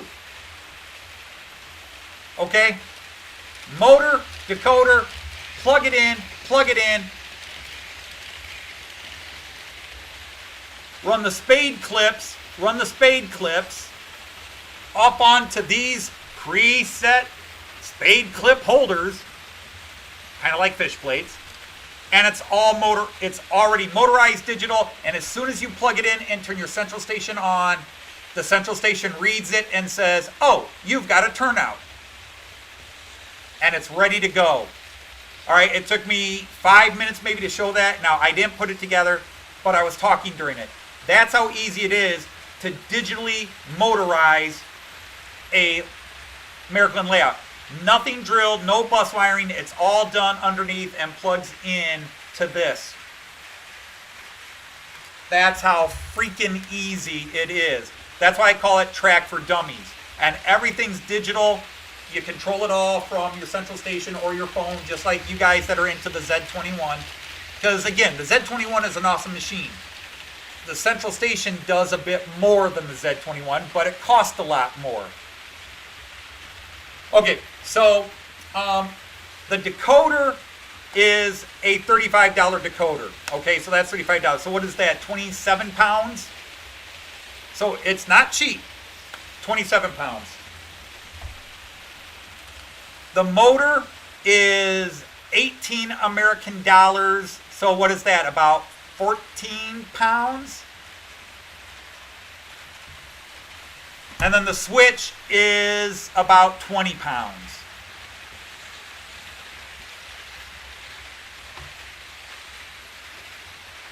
Well, hi, Allie.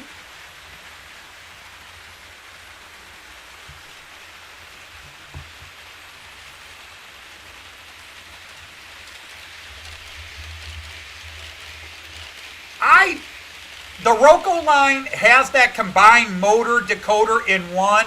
I've heard a lot of bad things about it, Pater. And yes, having it combined in one would be nice, and every company's going to go that way. But again, unless you're using the Roku Easy Track, it just doesn't work. To me, American is the easiest system for integrating it all. And Cameron came in. Hi, Cameron. And Cameron just did that. Yeah, Pete, you've got the Trix Trax. Now, the Trix Trax is a little different because it's DC 2-rail. And again, this is the problem. When we talk DC, when we're talking DC, it's got multiple meanings. It's a power supply system. A lot of people use the term DC to mean analog versus going digital, DCC. But I went analog, but it's not, or I went digital, but it's not DCC. Mine is MFX, because DCC is really just a programming language. But it also means digital command control. And hi, Ink Trails, Damian Laffer is here. Damien, it's not 100% the same. It is slightly different. But yes, because it's made by the same company. It's Miraklin and Trix, same company. And it's designed to do the same thing, but there are differences. 3-rail is just, sorry guys, 3-rail is just naturally easier and better. AC powering the track is a more efficient power system to a track than DC. For DC, you have to do so much more bus wiring and additional power points. This entire layout that I'm running now has one power wire. It's running, it connects, well, let me show you right here. The power wire is right here, right under this track here. That's the only power connection I have. I do not have any additional bus wiring or power connections anywhere else on my layout. It's right under that white train right now. And that's everything. It's all my trains. It's my track. It's the turnouts. And yes, Damien, you're right. It is the same motors and the controllers. There's a little difference in how you set them up.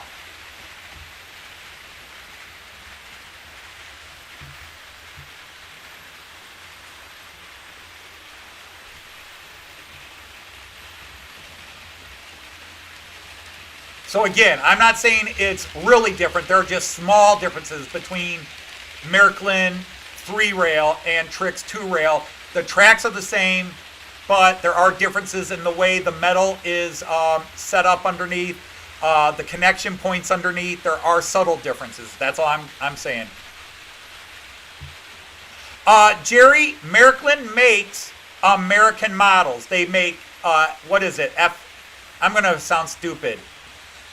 F8s, F9s, EF8s, EF9s, whatever. And they released the Miraklin Big Boy. They released the famous Big Boy.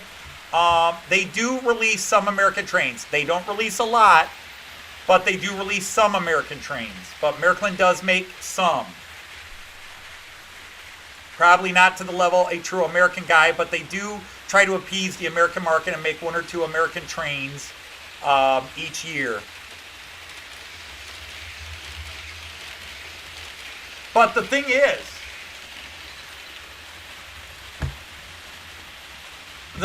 Jerry, is you can buy the Miraklin track and the Miraklin system and run American trains on it if you're running digital. Well, even if you're running analog, you can get the analog Miraklin track. But again, everything I'm doing in 3-rail, you can do in 2-rail with Trix, including the trains. But yeah, the motors are the same, the decoders are the same.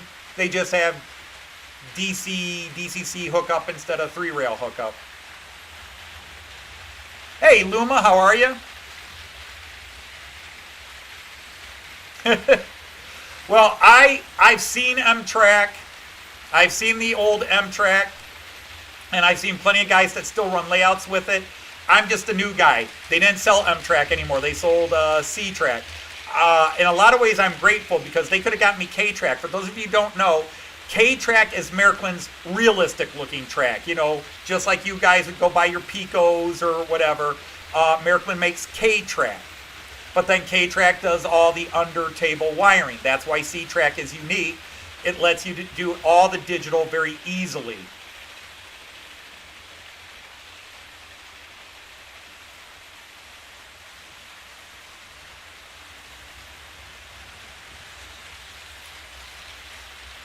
And yeah, the C-Track, and just to cover this, for those of you, because I've actually talked some people into getting Trix version.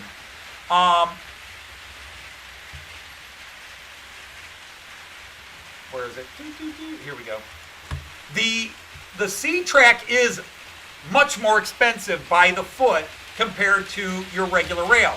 But again, you have to understand, you're getting it all set up for digital already with no additional drilling and bus wiring. You're saving on hassle.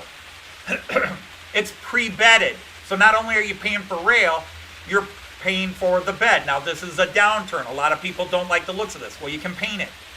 But in Germany, a lot of the ballast beds are this color. They look like this.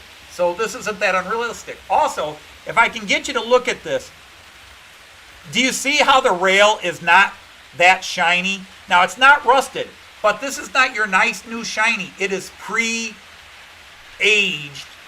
so that it's not shiny. It's kind of discolored already. It's not that shiny silver, brand new that when you go buy your Pico track or your Atlas track or whatever at the shop where you have to do a lot. You don't have to do a lot to make this weathered.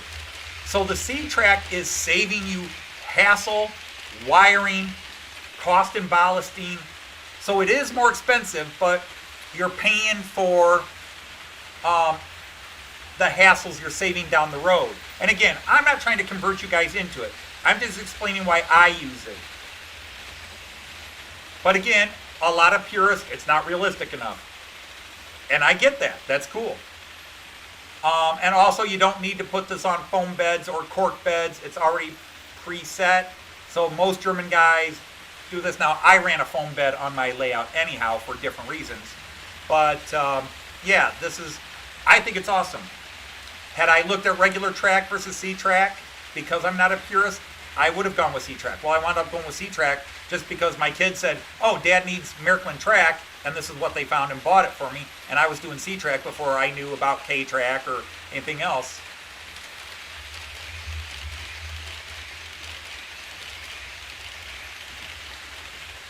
Yeah, there is. You guys are already answering it. So yeah, you pay a lot. You pay a lot for the C-Track. It's much more expensive by the foot. And I don't even know what it is by the foot. I know a 188 millimeter piece, an 18.8 centimeter piece, cost about $3 American. So what is that? About 240, 230 pounds, 2 pounds 30. So for an 18 centimeter track. And again, that's just me, what I pay for it, converting it. Shipping cost and importing cost into the UK might make it extremely prohibitive. But I love it. I love the ease to add the decoders and the motors. The Roku system is fine. I just think the Miraclin's better. Pater and I can, or whoever was promoting the Roku system, we can argue about it. But in the end, if you like it and you're happy with it, you do it, right? You know, it's your money, it's your layout. Do what works for you. I just even 4 or 5 years ago, apparently I was looking ahead, and I bought what is easiest for me to lay down. And you know, when Heath was here, he'll talk about one of my song videos I did where I had a curve of the track hanging off the table, and the locomotive is running over it. It's hanging off, but this track goes together so hard, click, click, it doesn't come apart. Do I have any more straights down here? Yeah, this track.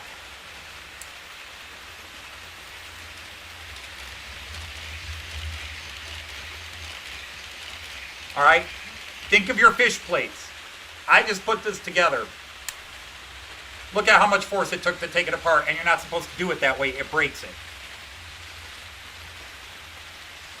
The way you're supposed to take it apart is hold it in the middle, lift one side up. But if you saw how much force it took me straining to finally take that apart, and you'll break it. So don't do that. Don't do what I did. Fortunately, these are spares. The way you take it apart, pop in the middle. And so many people, when they start it, they try to take it apart sideways like this. You break it. You snap it together, and you pop it apart. But I love this stuff.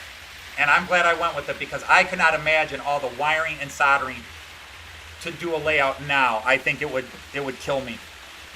I cannot. The hand shaking, I would just be depressed all the time. Okay, Ink, great question, and I will answer that for you. I am just trying to unplug a couple of power supplies here since I'm done with the night feed. Okay. I use OBS. Okay. First of all, I use OBS. When I was doing this on my laptop computer with 3 USB ports and then multi-ports with all the cameras plugged in, it was a pain in the butt. It was a pain in the butt. I got it to work every week, but there was a bunch of tricks behind the scenes. That's one of the reasons I went. If you were going to set up a setup where you got a cool layout and want to set up all these cameras, step 1, get a tower computer with lots of independent USB ports. Get a tower. Don't try to do it on a laptop. If you're going to do 3 or 4 cameras, you can get away with it on a laptop. But, and I don't have one available here.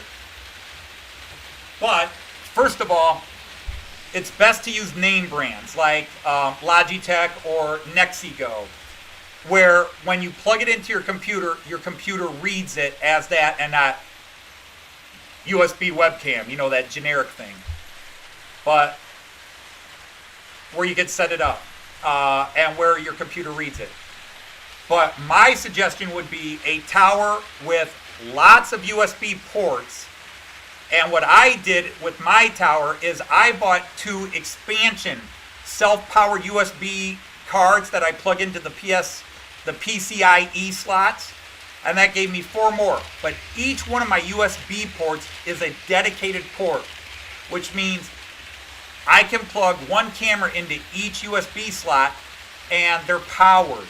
What I was finding with my laptop, once I went up to 5 or 6 cameras, is when you're plugging them into your laptop, even when you're doing a multi-port with its own power, it's still draining off the USB power supply inside your laptop.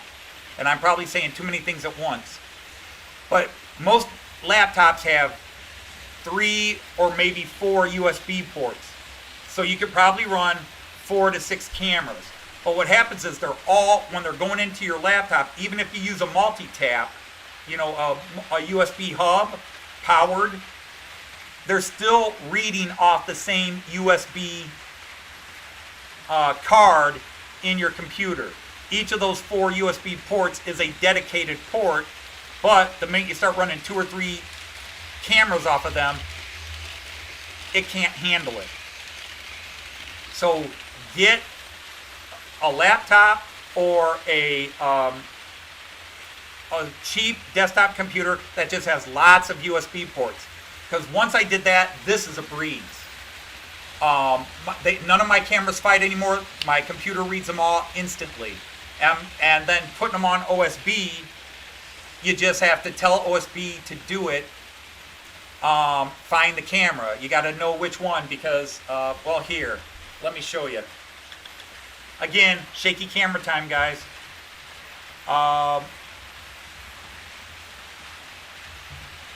Here is my, okay, let's go right hand. It might not shake as much. Yeah, focus, come on, focus. You can focus, focus.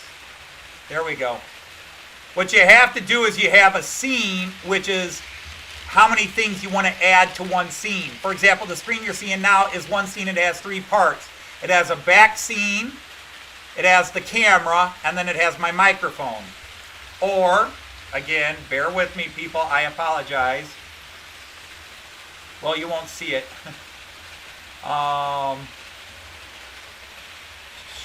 What's the best one to do this? A and J, here we go. You'll still see this one. You'll see it kind of next to me, but at least it's not all shaky. You'll see this one. This is a different scene called the A and J scene. You can't really see that, but A and J scene. And you can see how many cameras I've got added to it. Okay? So you just have to go into this part where it says source and tell it what to add. Do I want to add a computer screen? Do I want to add a video camera screen? Blah, blah, blah, blah, blah. You get the idea. So, oh, what am I doing? Being a doofus, I see. No, there we go. You're good. You're good. You're good. There we go. That's kind of a cool scene.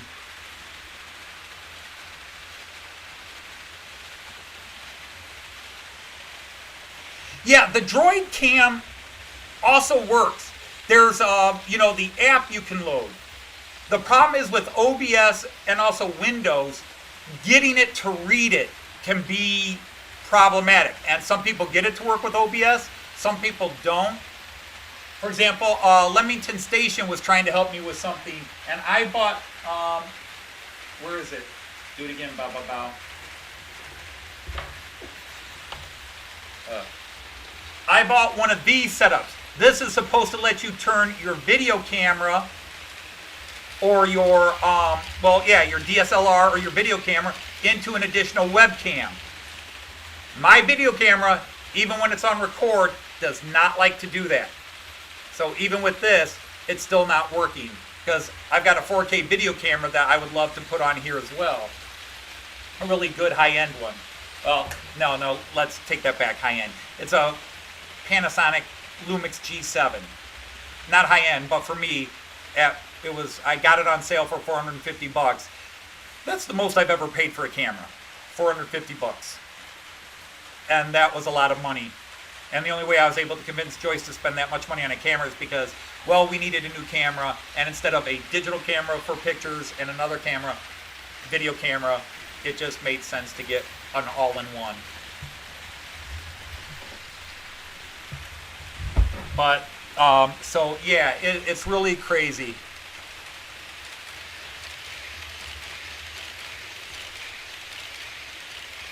Yes, it does. Yes, you're absolutely right, Boulder Creek. It does let you do that. So yes, I could go on Streamlabs with this and feed it in. You can also get that one attachment that lets you bounce through everything as well. But yeah, it works with StreamYards. It lets you work with Zoom and all that. Because I was teaching, I was using all these cameras when I was teaching from home with my students, where I could put different things in each camera so that my students could look at different things at the same time, so their notes over here and this over here. And I was doing that through Google Classroom. So yeah, it does allow you. OBS allows you a lot, and I haven't scratched the surface. But in terms of just getting started, because somebody was talking about it in a web stream the other day, that they tried OBS and they just could not figure it out. And the thing is, you got to figure out your web cameras first. But now, since I went to this tower with all dedicated USB ports, I'm up to 9 cameras. You're not seeing 9 cameras on here, but I have 9 cameras connected to this. Hey, Lackawanna Rail fan, how are you? But yeah, my next goal is to see if I could replace some of these cameras with Wi-Fi or Bluetooth, so I don't have 20-foot wire running under my layout everywhere. Or if you look at the village view, you can see it behind me. You can see it behind me right there. You can see the wire hanging down. That's the wire to the camera here. Let me go to the full view here. Yeah, there you can see it. There you can see it right there. You can see the camera and the wire. But I'd love to go Wi-Fi. And eventually I'll replace these all with 4K cameras. Hey, Brian, thank you. Thank you. It was awesome to have you. You're such a great fan here. I appreciate you coming in. And best wishes to your stepson's band.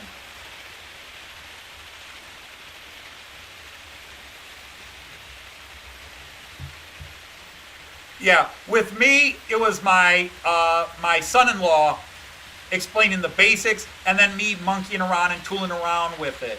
And yeah, I would still go to somebody like, hey, you said I could do this with OBS, but I'm trying to do it, and it's not working. And then I would find out it's because I was overloading the power supply on the laptop computer, on my notebook computer. It just couldn't handle everything I was asking it to do.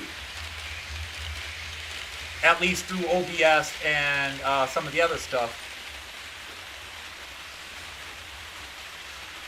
My upload is 10. Yeah, my upload is 10. I thought I was paying for 20, but the bill says I'm paying for 10. So I'm at 10. So I could go to 4K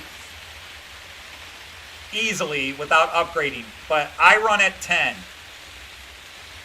Although what my setup right now runs at about 5.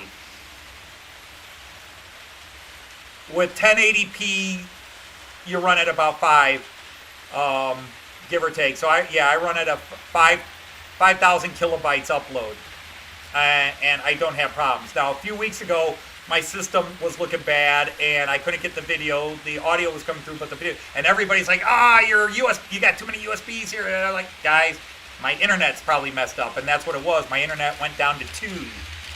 I should have been a steady 5 because this is hardwired in. My system here is hardwired to the internet, so I should always get a hard 10. And I was pulling 2 up, which is why everything was screwed up. I just had to go through everything to make sure it wasn't something else. But when I did my internet test, it was saying I was running like 2.5 up, and it shouldn't have been doing that, especially since I'm hardwired.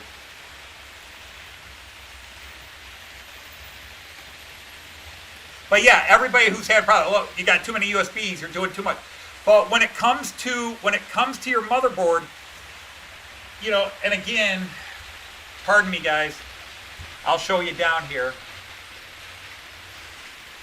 All right. Okay, you can see here is a self-powered hub. There are US multi-ports and multi-hubs. Hub is self-powered. So you can see I've got one there which is connected to my computer, and then I've got another one over here. Okay, and oops-a-daisy again. Sorry guys, I'm making you sick. I apologize.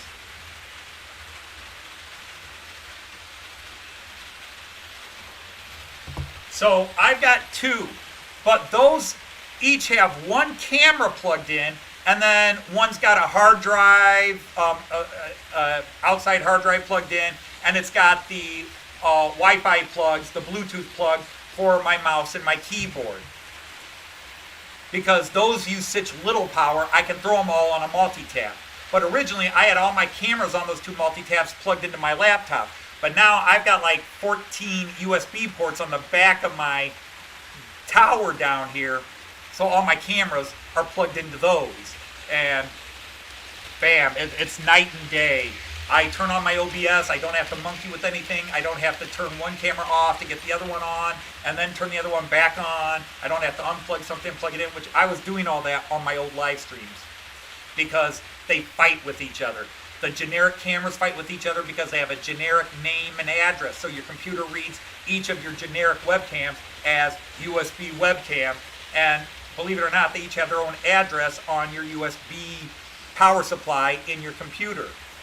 So it would read them all as the same. So whichever one was plugged in, it was interpreting all the other ones that had that same name, generic USB webcam, as the same camera. So it wouldn't read them all.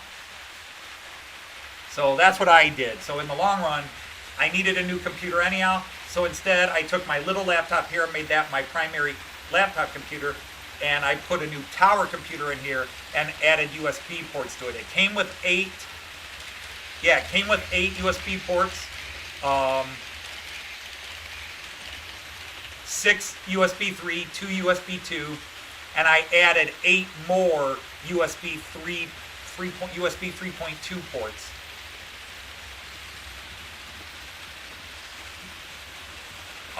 For example, if I can do it right, this camera is a generic webcam.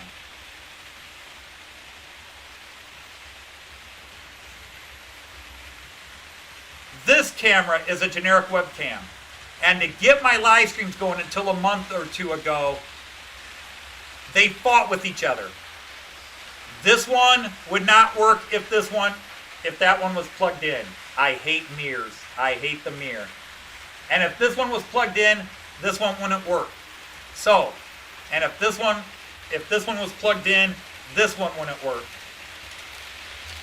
So I would have to turn on my computer, then go unplug this one, and then turn on the OBS.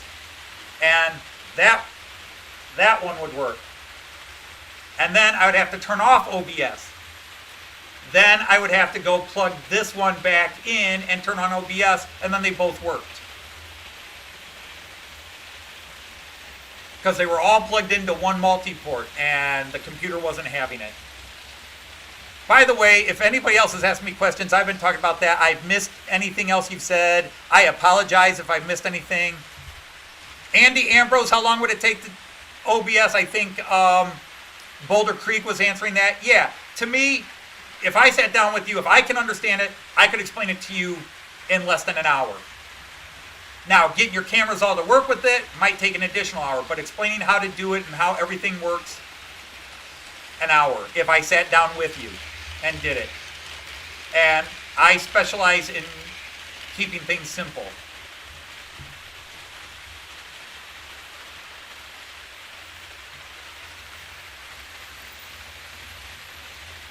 So I tried to go through and change the names of my cameras. I literally tried to do that. That was something I first tried to do. But every time I restart my computer, it would change the names back to generic webcam.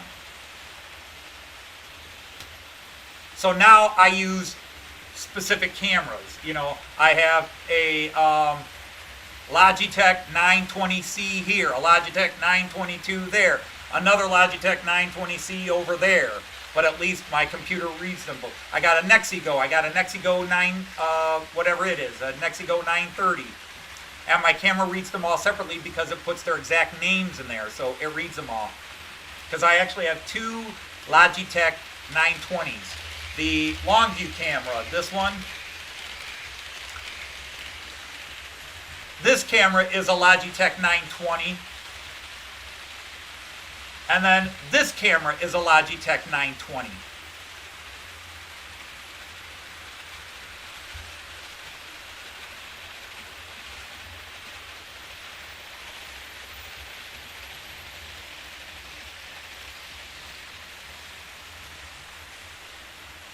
What do I think about incorporating virtual reality into model trains?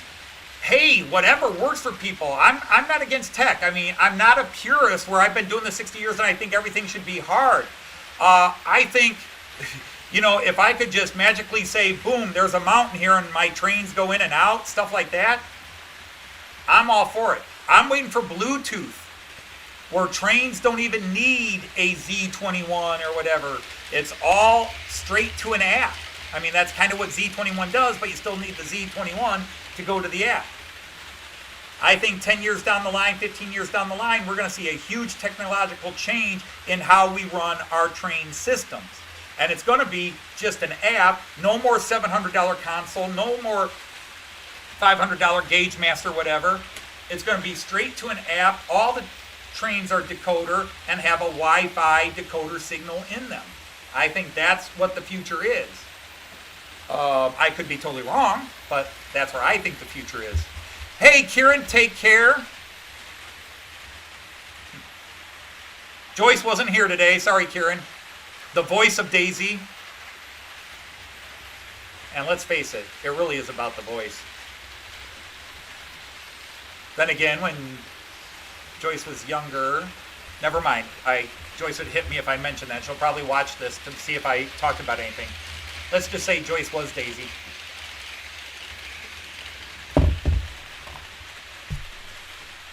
But I got that all out and I didn't want to, and then I did it anyhow.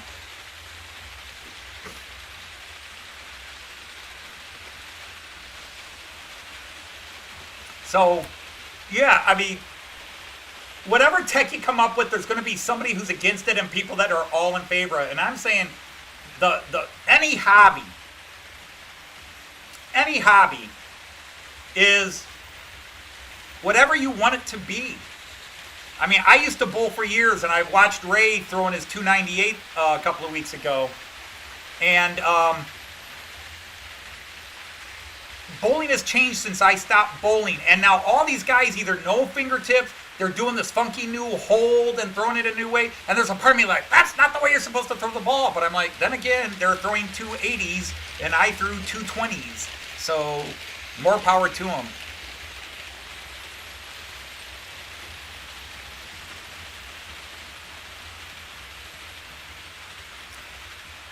I I would think that's a big step, Andy. I could see that happening, but not for a while, even though in theory it seems like it should be an easy step to do. But again, the minute you start, I mean, I'm not too paranoid, and I do not store information on the cloud. I will have 10 hard drives because I will not put stuff on the cloud. The only thing on the cloud are my Steam games. I will not put any of my, because no matter what system you have, if you put it where people can get to it, they will get to it. Joyce has already been hacked and had her ID stolen, and it messed up our taxes a few years ago. And then she had somebody else steal part of her ID a couple of years ago. And so I do worry about that when you start putting your information, because, you know, just to give you a funny example that's not related to what you're saying, but in a dark world it could be, is I've got my train system here, and it's all American. My friend Steve comes down here, he pulls out his tablet, he logs onto my internet because he's got the password, and he starts running my trains. I didn't have to give him a password or anything other than to get onto my Wi-Fi. Once he comes down, he's got the American app for his house, but once it comes to my house and I've got my central station running, he can start controlling my trains. He just starts messing with them. Sometimes he'll do it as a joke where he doesn't know, or he knows I'm not paying attention, and all of a sudden he slows my train down or speeds it up, and he starts messing with it. And I'm like, wait, what the hell's wrong with my train? Oh, Steve's got his tablet back there giggling. And I could see, like, if you started doing it through Skype, where somebody online says, hack, hack, hack, digital, digital, hack, hack, hack, and all of a sudden they're running your trains because they're watching your live feed.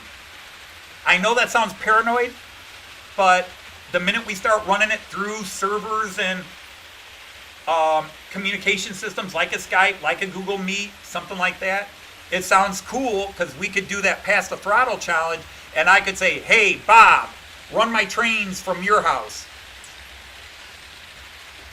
And then Bob crashes them. That's true, Andy, if you go that way. What are my feelings on grass mat sceneries? If you use it, it's awesome. If that's what you use. If you don't like it, then it's not awesome. But that corner behind me,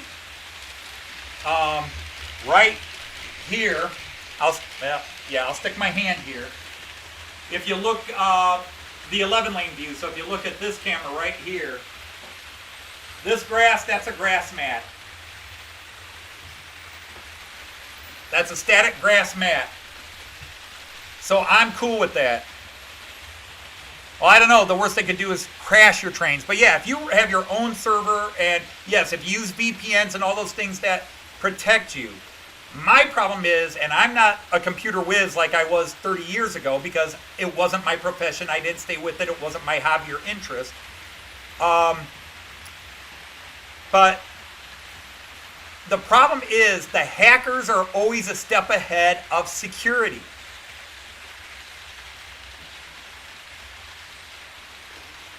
They're always a step ahead.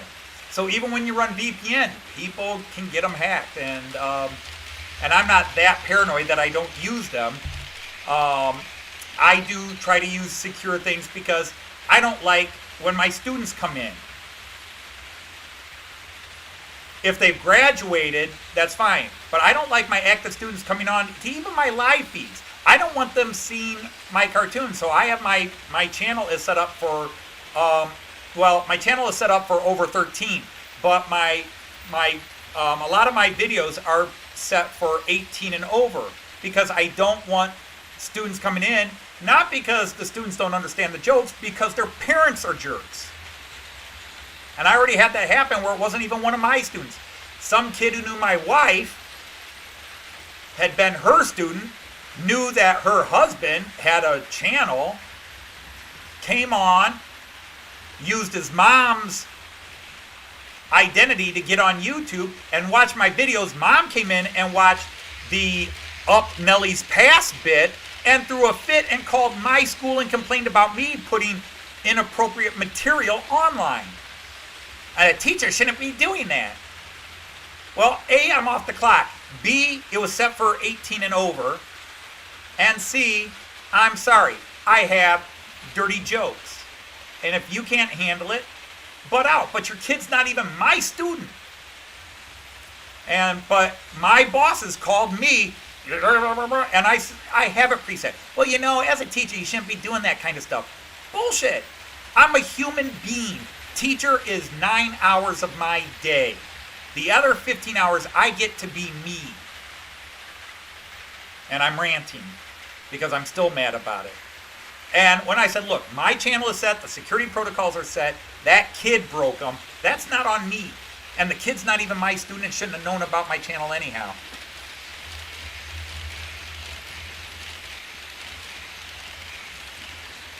But yeah, kids can get in because they know how to lie and say they're 18 or whatever.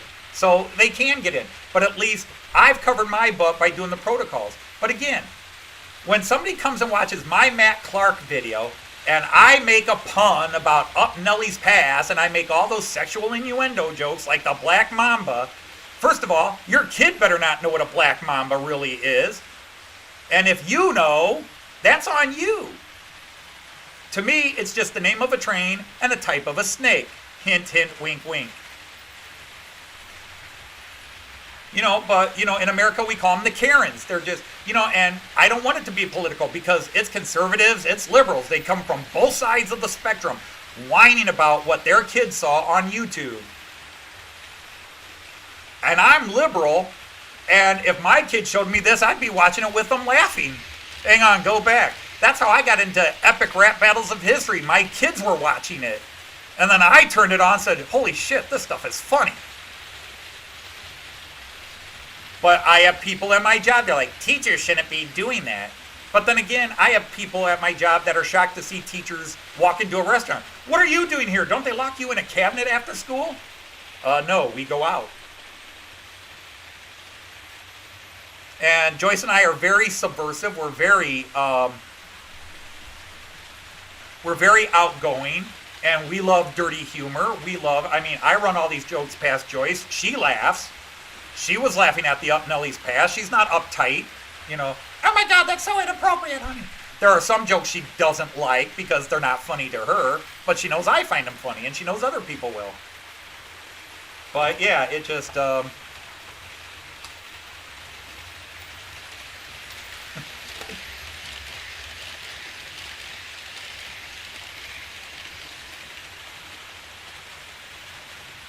That's true, Boulder. Yeah, I'm going back at catching.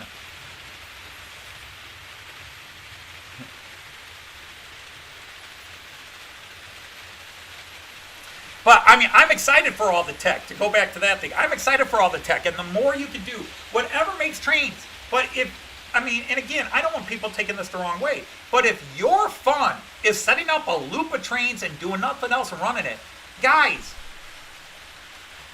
a third of my channels are people who are running their model trains on little tables because that's all they've got. That's all the space they've got. And I am never going to say, well, your channel's not as good as so-and-so. I love watching the guy running a loop as much as I love watching Everard Junction's latest video. To me, there's no difference. And some of those guys with the big, and Everard Junction's not. Everard Junction is a very cool guy. But there's some other guys that are in that same class over in the UK. Their egos are so huge.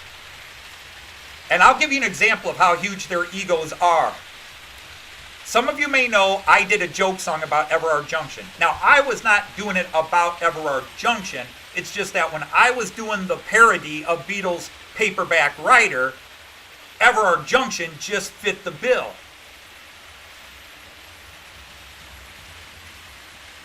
I mean, if it was Boulder Creek Rail Yard, Boulder Creek Rail Yard, Boulder Creek, I could have done it about you. Because it wasn't about Everard Junction. It was about the guy fanboying on Everard Junction. But as soon as I put that song out, I never heard from Richard specifically, but I hear he liked it. Other than my singing's horrible.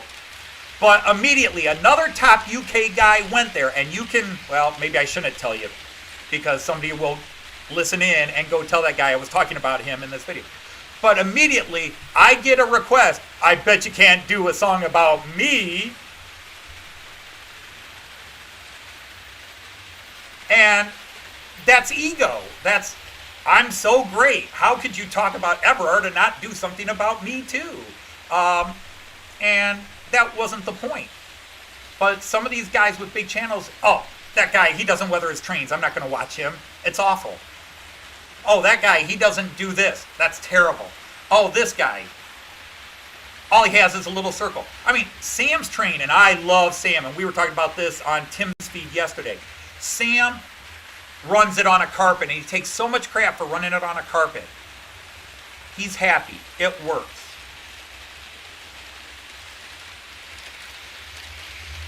There's a couple of guys in here that run it on a carpet. Philip Page didn't come in, but oh my God, I love Philip's channel. And it's Kitchen Counter Railway, KCR, Kitchen Counter Railway. He runs his trains with his kids' toys on a kitchen counter, and they're awesome. Pete, do you mind if I mention you here? Hey, Richard Brown. Did Richard come in? I missed him if he did. Pete Clarke. Okay, Pete's got a small layout. He runs 2 loops of track, and he's got some scenics. Because this is all the space he has to work with it, okay? He doesn't have a basement that he can build it all up on. But Pete films his 3 or 4 trains for 3 to 5 minutes.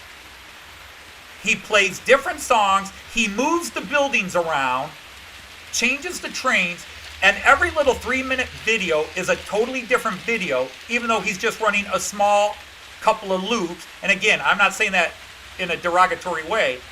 I'm saying how awesome it is. And I watch every one of his videos, and for 5 minutes I'm doing this. Cool. Cool. Cool.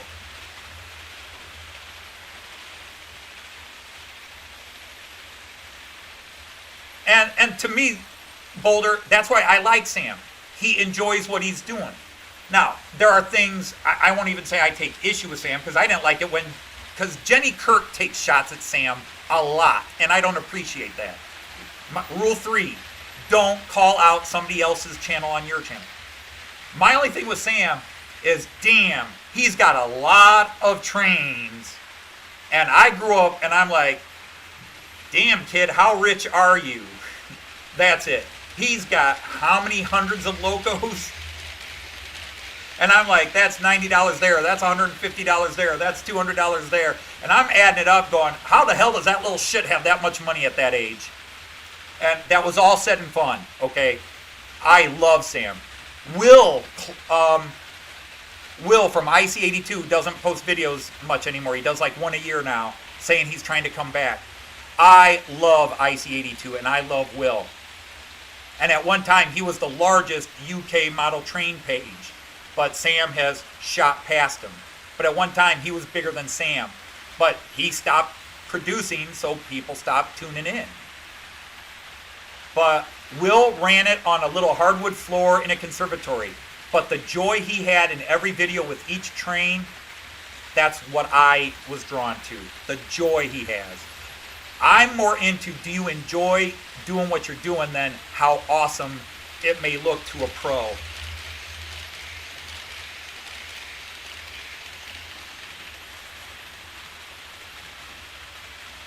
I am into the guys who enjoy it. Everard Junction enjoys what he does, and Everard Junction never comes across as being a know-it-all prick. He says, I know some of you may do it a different way. This is how I do it. And what he does is awesome. Okay?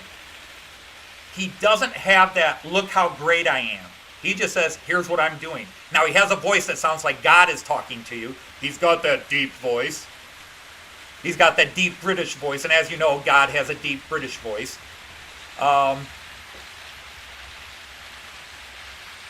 But there are plenty of American sites with big egos too. I don't want to just pick. And there are German sites with big egos. It's just you guys wouldn't know because you don't watch them. I do. Because I can speak German, so I listen to them and go, damn, that guy's got an ego. And that's right. Sam makes a lot of money from YouTube. and it now is his full-time job. He was in college. I'm sure that costs some money, but then again, education can be free or blah, blah, blah. But YouTube is now his job, and he does other things that aren't train related.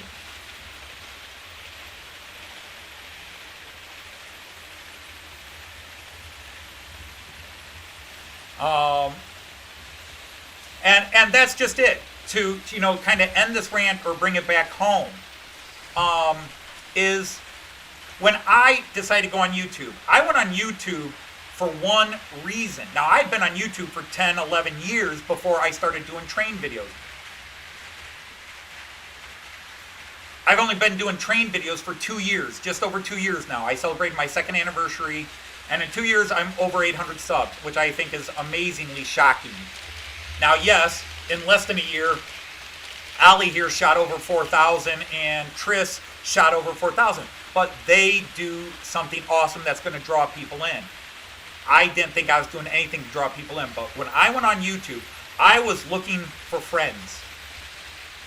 I had just quit a train group because the train group didn't do trains. They talked politics. You could not go to a train meeting without them, and you guys have heard me this, without all their politics and the racism. Just the N-word dropping everywhere. All people that weren't white Christians were evil. So Jews were bad, blacks were bad. And I'm like, this is not what I signed up for. And so I quit that group. And I was feeling kind of alone because there was just me and the train. My kids had all grown up and moved out. It was just me and my trains. I was feeling alone. Cue the sad violins. So I went on YouTube and started watching channels. And Richard Watson was one of the first channels, New Junction, one of the first channels I ever joined. And his first video was a video like, I'm up here, I'm about to build a layout, and I'm just out here to talk to people. And I said, that's what I want. And my wife watched that video and said, do that, honey, do that. Go online. I'm like, I'm not building a layout. I'm not doing anything. She just said, go online and talk to people. So I came online. And then after a couple of years, I started posting running sessions. And nobody liked them. Because no layout, and they were German trains. But quietly, I started doing my show. And nobody really got into my show. I had about 200 subscribers after 1 year. But when I started doing the American show, which was more serious, bam, the German train lovers came in maximum. And I shot up to 500 within 6 months. I went from 220 to 520 in a short time once I started doing those American Outsider shows. They were more serious, and they were about American trains, and all these guys like, the only videos are in German, you're in English, we love this, thank you. But I just wanted to talk to people. So once people started doing live streams, when COVID hit, shutdowns hit, lockdowns hit, this is what I wanted. This, I'm pointing to the chat. I wanted to talk to people. I wanted people to talk to me and me talk to them without prejudice, without dissing on each other, without the egos. Just, oh man, you got a cool train over there. Oh, that's cool. Your layout's cool too. Oh, I love that video you posted. No egos, nothing like that. But once I started doing shows, I also knew I'm not going to do how-tos. I'm not going to do anything else. I got to be different. I am different. I'm a weird person. So I couldn't do a video like other people. I could never do what Ali and Tris do, and Charlie Chadwick, or Luke Towan. Okay? When I was 25, 26, I could build model scenes that well. That was a long time ago. I used to build battle scenes and war dioramas. I know what I used to be able to do. So when I say I suck now, it's because I know what I used to do and what I can do now. But my wife and kids all told me, Dad, do you, the you that's in front of the classroom, the you that's in front of the family all the time, just do you. And that's this stupid sense of humor, this parodying, mocking, subversive stuff. That's the real me. That's me. And so I'm never going to get 2,000 subscribers. But I was never after, if I had 20 subscribers who showed up to every one of my live streams, I would be a happy camper. And I am a happy camper. I love talking to all you.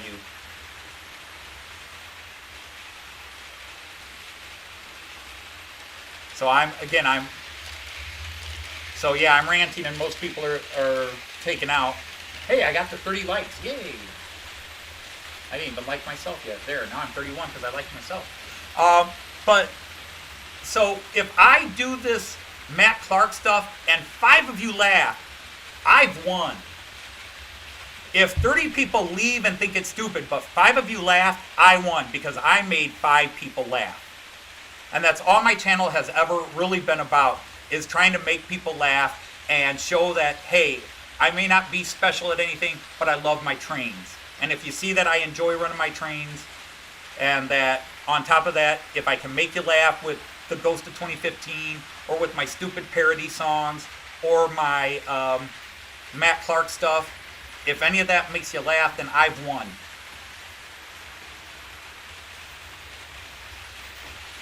Well, hi, Chris. Did we wake you up? Did my ranting finally wake you up?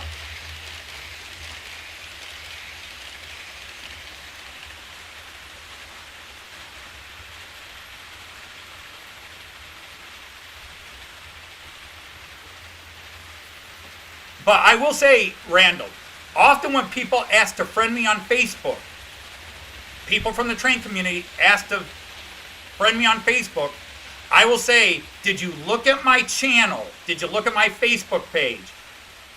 Because you may like me with trains, but you may not like me when you see some of the stuff I post on my Facebook page. Because my Facebook does get political. My Facebook does have, well, it's got family and other stuff, but I will post my political views and share stuff to my friends. And some people don't like it. But when I'm on the trains, I want us to be trained people. Conservative, liberal, that goes out the window. If you got a problem with, if you can't get along with people, and this is the truth, we have people here from all different political persuasions in this chat room right now. And if we were talking politics, we might hate each other. But we're here, we're having a laugh, and we're having a good time, watching trains, and that should be the message about politics. It shouldn't divide us the way it's dividing us right now. I have good friends that are the other political persuasion. That's all I'll say. I have friends that are the other, and we get along great.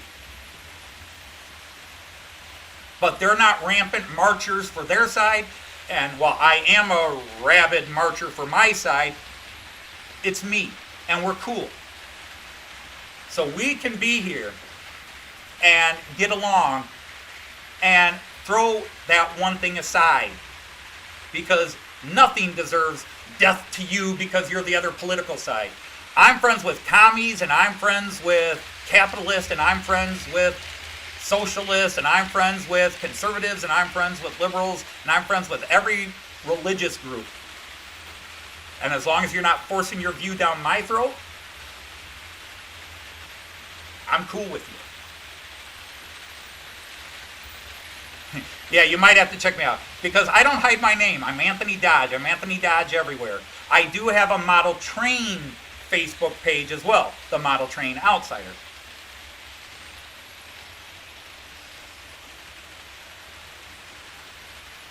So that's why I'm very desperate, because this is the one place where I can come and talk to people, and I'm not worried about parents misinterpreting what I said. I'm not worried about students throwing a fit.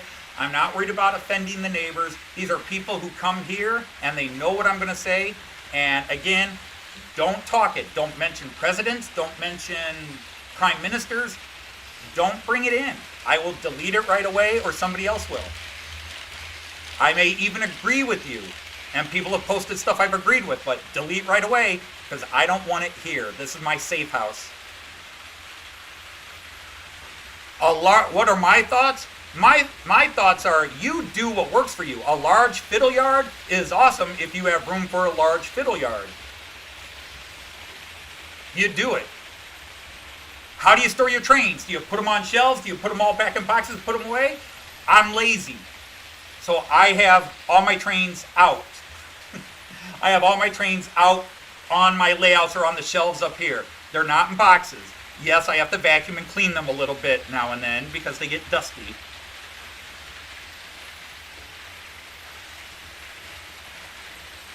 Yeah, now see, Randall, I use my Facebook page to show all sides of me. Train page is I want everybody to love me because I want friends. But Facebook is the real me, and then this is a narrow window me. That's why I do laugh when some of you tease me and say, you're such a gentle soul. You haven't seen me argue things. I have a very hard edge. I just don't show it unless pushed.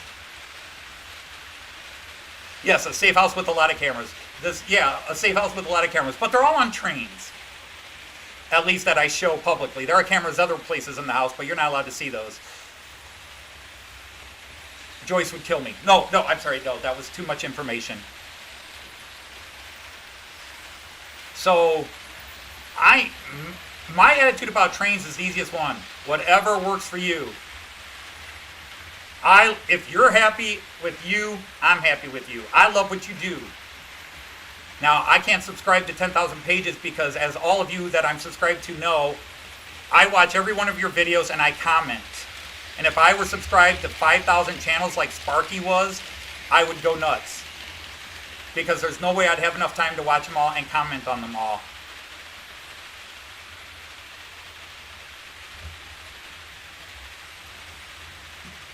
Oh crap, it's 6 o'clock. See, Joyce wasn't here to... It's time to wrap it up, honey.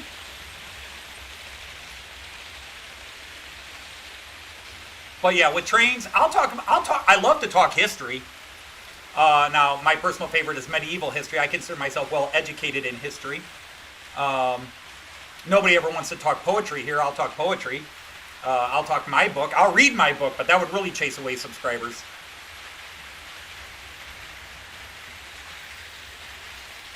But yeah, whatever works, man. I could never criticize anybody. I can't criticize.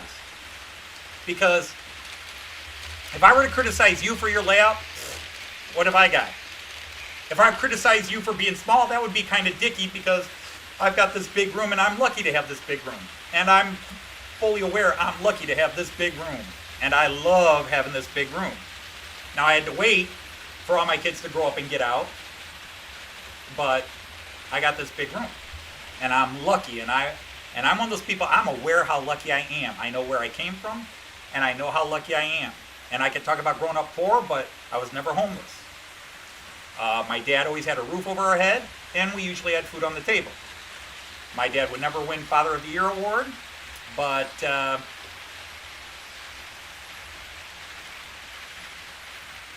and my dad and I did not get along. But at the same time, I respect what he did, and I appreciate what he did as I raised my kids. I just think he could have done a better job with it.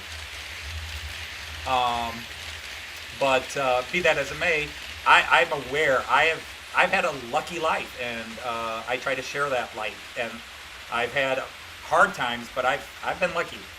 I hit the home run with Joyce. Joyce is the first girl I ever dated, and she said yes to a second date, and I said I'm marrying that woman. Joyce is my first and only girlfriend. And there you got anime. Now, my daughter's big into anime and manga. I'm not as much, but I'm a comic book geek. I'm a Marvel movie geek. I love the Marvel movies. Well, technically, I've got one more kid at home, Luma, but as soon as that kid does move out, I've got a huge expansion area for a giant fiddle yard through some doors back here. Well, the thing is, Andy Ambrose, that is a touchy subject. Did he do a good job? Maybe I came out okay, but there's dark sides and there's other stories in my family. Let's just say I survived without being messed up, at least too much. My parenting style is sort of, whatever my dad did, I do the opposite of. And my kids are awesome kids. I just was lucky. I mean, the best thing I'll say is I had 3 older sisters that taught me how not to do things. I never did drugs. I never even smoked weed or even a regular cigarette because all my sisters were older and they got into that stuff and messed themselves up big time. So for me, it was easy to say no. I had 3 living examples of why not to do those things. But yeah, I was.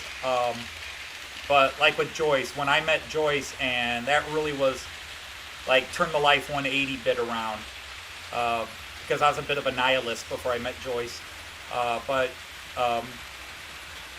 you know, and I mean that woman, she doesn't care. She's 55 years old. Okay, does she look 25? No, but she sure as hell doesn't look 55. And most of you guys see her after a long day at work when she's still carrying the work stress. That woman is amazing. Full-time worker, mother of 3. She's an amazing woman.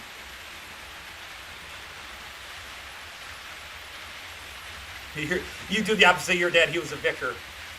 Hey guys, one of the wildest girls I knew that I chased after but never succeeded in getting, which is weird because about half the guys in my class, my graduating class, succeeded in getting there. Her father was a Lutheran minister. Just because somebody's a minister does, and ooh, wow, he was not a good man. That child had daddy issues.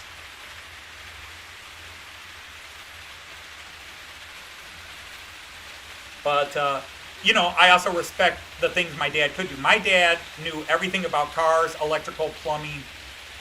I still, even though I have built large sections of this house myself, I don't know half of what my father knew. I wish to God I did. There's a part of me that would go back in time and smack me and say, even though your dad's doing all this, shut up and listen to what he's trying to say through all the screaming and learn what he's trying to show you. Oh my God. My dad knew so much that he just did not have the ability to impart to me. Or I didn't have the ability to learn it from him the way he wanted to impart it. But, oh man. Anytime I do a house repair, I'm like, what would my dad do? He used to model and gauge 1. But yeah, I can sit here and I don't hide. I can suddenly talk about some more negative things in the world, but in personal life. But like I said, I try to enjoy today. You know, as some of you heard me say a couple of weeks ago, as a teacher, as a father, no child ever asked to be born. No child asked to be created. So once you create a child, it's your responsibility to take care of that child. To teach it the best you can and prepare it for the world the best you can. And I handle that with my students. My students are my children. My kids will tell you, there were times where they would have liked to have been singled out a little better, like, we're special, we're dad's kids, but we're just, his students are almost as equal to us. Yeah, there you go, Rick. Now, that was lucky. Again, I've only been drunk once in my life, and that was in college right before I met Joyce. Well, yeah, technically before I met her. We actually had met, but we hadn't met. We were at the same party, and we talked, but I didn't know who she was. She didn't know who I was. And then a month later, we met, where we were put on a dual blind date. Neither one of us was supposed to be on that date. We both wound up on that date, and the rest is history. We haven't been apart since in 38 years. Well, I don't seize the day. I just kind of let the day flow. I need to be more aggressive about seizing the day. It's more like I just sit back and say, go ahead, day, go do your thing. What has almost 5,500 views?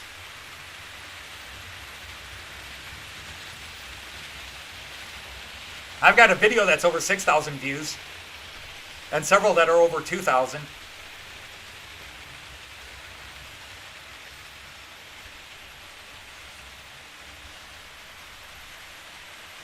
Randall, I don't know how old your dad is, but my grandfather, my father's father, had this cool thing, which will live to me until the day I die, and I share it with my students. In 1970, my grandfather was born in 1890, okay? My grandfather was born in 1890. My dad was born in 1930. My grandfather was born in 1890. My grandfather spent the last few years of his life in a small mobile home in a small country hick town just outside of Toledo here.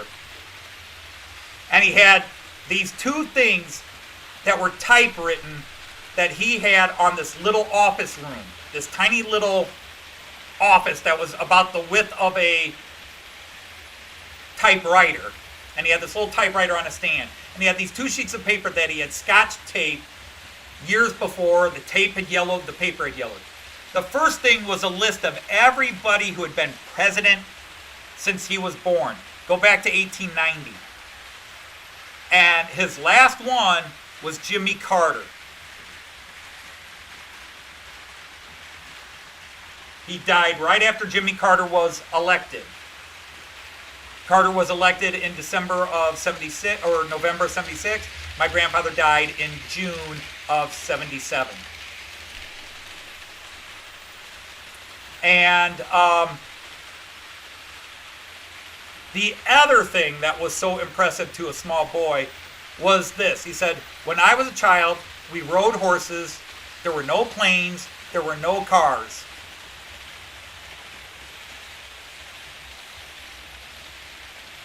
There were no diesel engines. Everything was hand power and horsepower. Yesterday, a man walked on the moon. He wrote that July 21st, 1969. At the age of 79. We will never see as drastic a change in life as my grandfather saw. From horses and hand power to computers. And we could think, oh, the cell phone, the smartphone, what a great thing. But come on, we were watching Star Trek where they had the little communicators and we had walkie-talkies. Fancier, do a lot more, but walkie-talkies. To go from that to computers that men could land on the moon and come home from, what a change he saw in his world. That's a blowaway.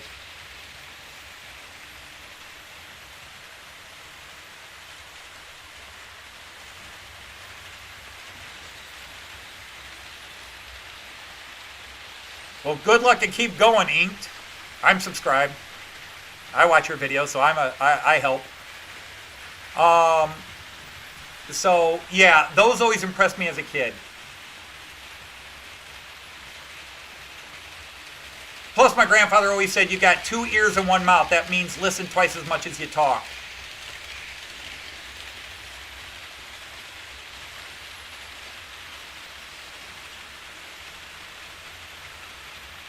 See, your grandfather 1904. Mine was 1890. I'm 57. My dad was born in 1930.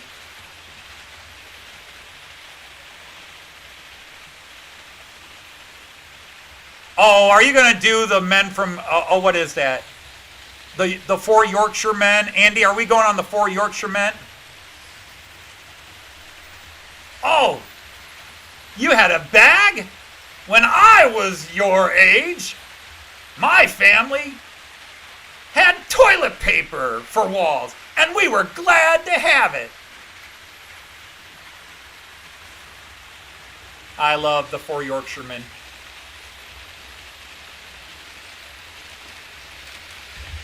But I didn't need to see the Monty Python skit. That was my mother. No matter who had something bad, my mom had it worse. My mom would try to compare herself to somebody dying of cancer. Well, I know you're in a lot of pain, but oh my God, last week, yeah, but you know, the Yorkshiremen, yes, the 4 Yorkshiremen.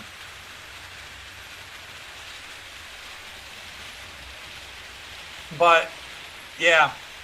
And my dad grew up in the Depression after my grandfather lost everything. So my dad regaled us with stories of how he had to hop fences and sneak into neighbors' yards, gardener farms with guns to keep people like my dad from sneaking in and stealing carrots and stuff to eat. My dad, to his dying day, hated carrots because he used to have to steal carrots all the time, and that's what his family ate.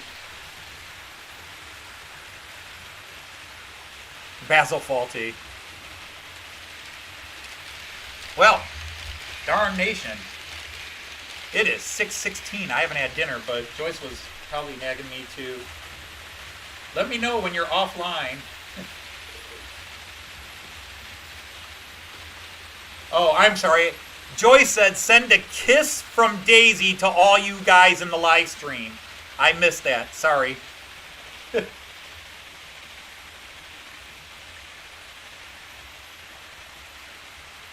So, Joyce said send a kiss from Daisy, not from her, from Daisy, to all the guys in the live stream. So I missed that part.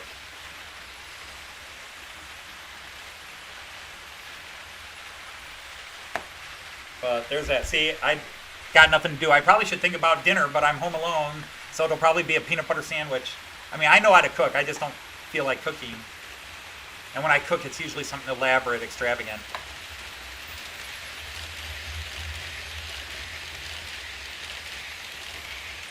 Oh, I love the stories.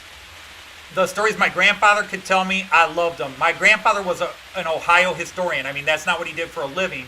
But he was an amateur historian, and he loved Ohio history. And he would just take me all around, drive me all around the state of Ohio and just tell me, you know what happened there? This battle happened there. You know what happened there? Let me take you down to Marietta and show you where your great-great-great-great-great-great-great-great-grandfather first helped settle Ohio and blah, blah, blah.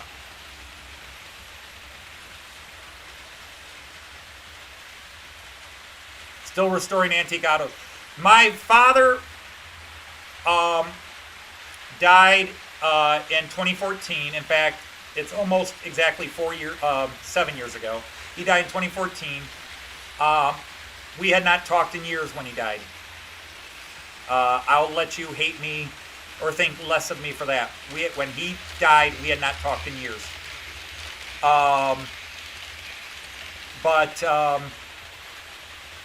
My father was a race car driver, motorcycle driver.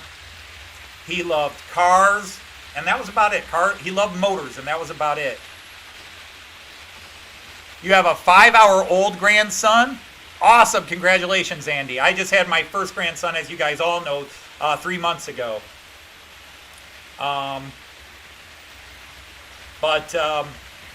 When my dad was in those rare occasions, my dad had some good stories too, but my grandfather had all the stories.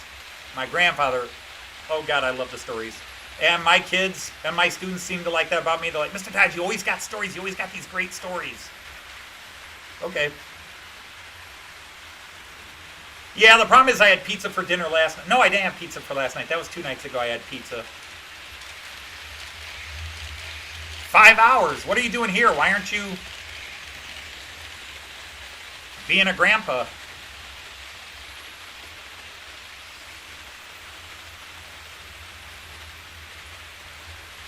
The only stories.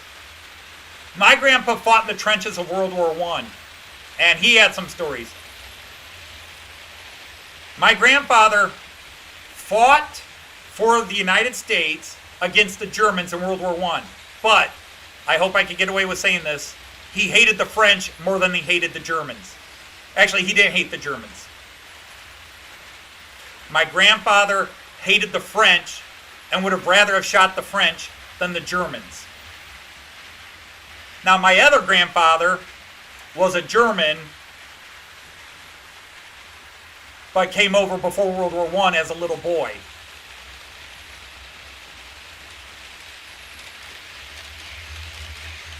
Hey, Berlin, Stephen Price, I didn't see you come in. I apologize that I didn't say hello to you, but hi there. Now, there's one not anti-German story that I love to tell about my grandfather. His wife was German. She was born in Germany and came to America. She was one of the first ones to try to teach me German, my grandmother Dodge. Her name was Gitana Bogarter. She was German, Bogarter. And when I was little, she would occasionally speak German around me. And my grandfather would look at her and say, Tana, stop speaking that damn Kraut language. Now you know I went over there and fought your people. And by God, I probably shot one of your brothers.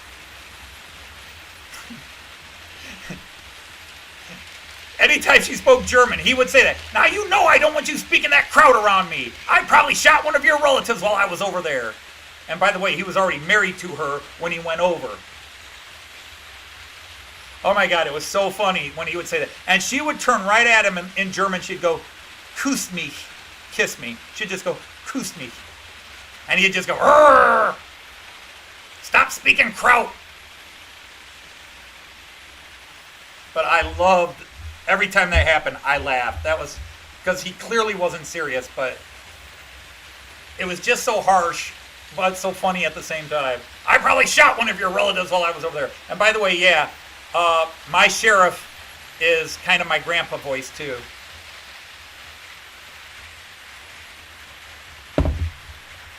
My sheriff Dannon voice is my grandpa Dodge voice, or my grandpa voice. It's also a little bit of what's his name in there, Yosemite Sam.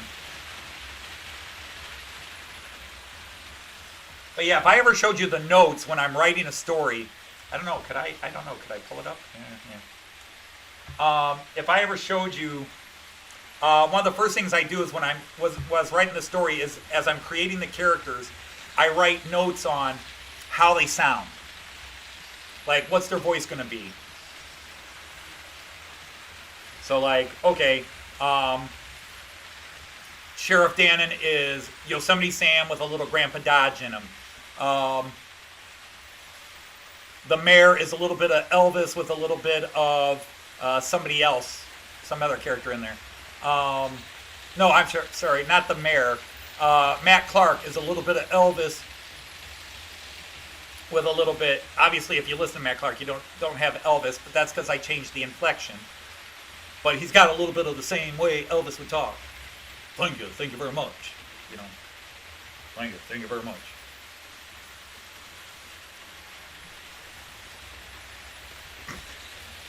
But no, the funny thing is, as I was saying, my Grandpa Dodge hated the French more than he hated the Germans he was shooting at. I don't know what all happened. I just know my grandpa had two jokes about the French. He says, "Anthony, you want to know what French military training is? This is how the French train in the army. Left hand up, right hand up, wave. That's all they do. That's French military training. You know what French military equipment is? A pair of clean underwear, a white flag, and a pair of tennis shoes." Now, I'm not saying I agree with him. I'm just saying that was my grandfather's attitude.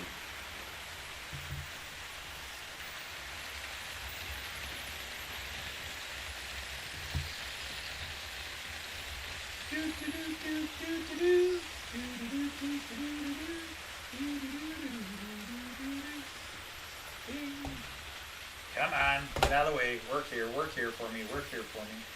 Bing, bing, bing, bing, bing, bing, bing. Come on, bing, bing, bing, bing, bing. Bing, bing, bing, bing, bing. Okay, and then boom, and off, and boom, off. Man, I kept this going for 3 hours. That is ridiculous. 3 hours I've been on.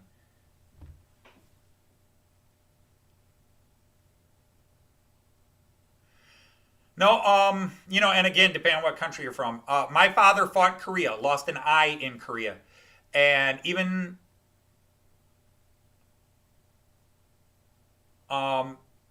before we had our final split, my dad, war vet, Vietnam war vet. Or not Vietnam, Korea. I'm sorry, Korean war vet. My dad hated when people would address him as hero. He hated it when he saw it on TV. Our heroes, our heroes. My father hated that. You know, in America now, you can't say our soldiers, it's our heroes. My uncle, who flew bombers in World War II, hated it as well. They hate this heroes term. They're like, I got drafted, I went and served, I did what I had to do, I'm not a hero. And he didn't like it.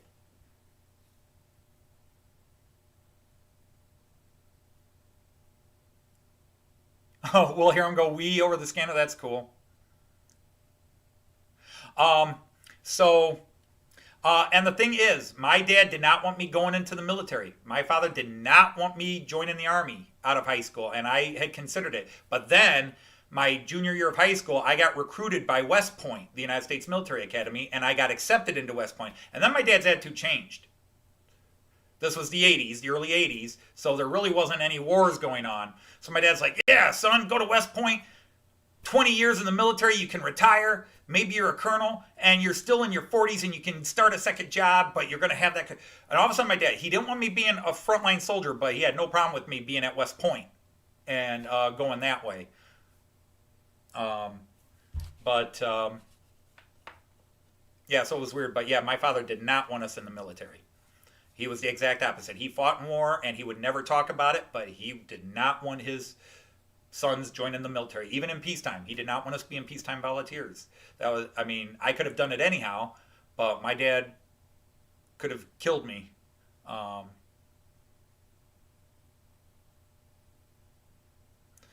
So I mean, and you know, so obviously I come from a military background. I'm a huge military historian. Love military history. I respect, but I also have that part of me from my dad, which is maybe we overuse the word hero. I hope that doesn't offend people, but that could get me in trouble. I'll probably get a few dislikes for saying that. But do we, as Americans, overuse the word hero for everything?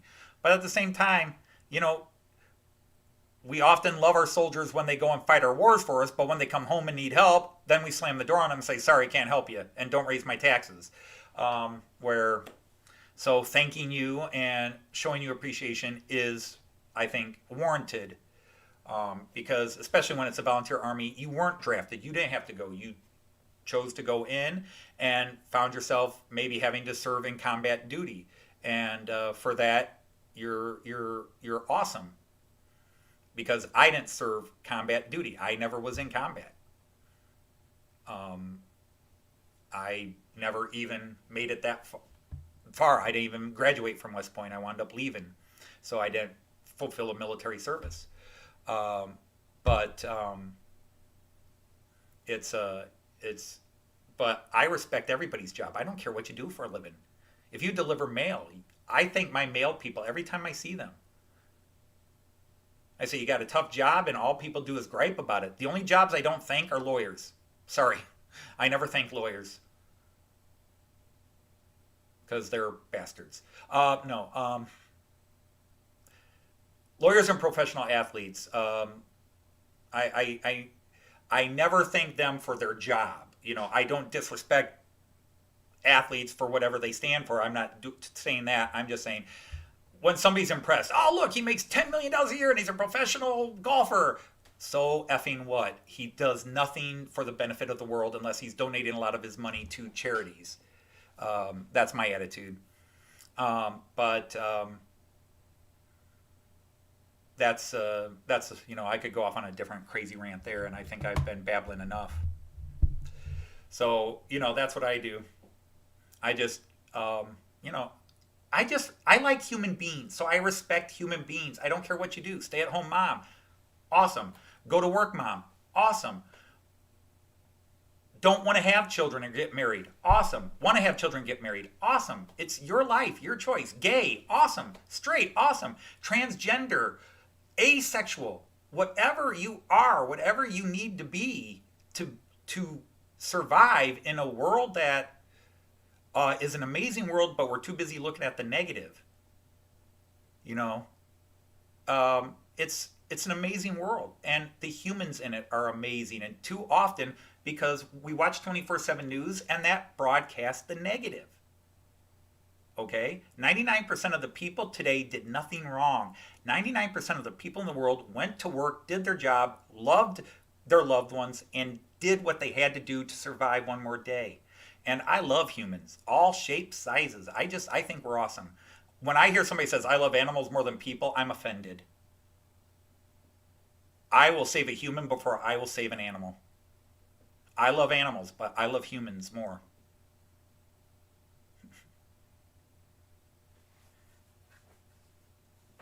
I love what it, you know, yes, we do bad, but oh man, we do so much more good. We do so much more amazing things that just don't make the news. And don't blame the news, because we're the ones who tune it in. If we were tuning in,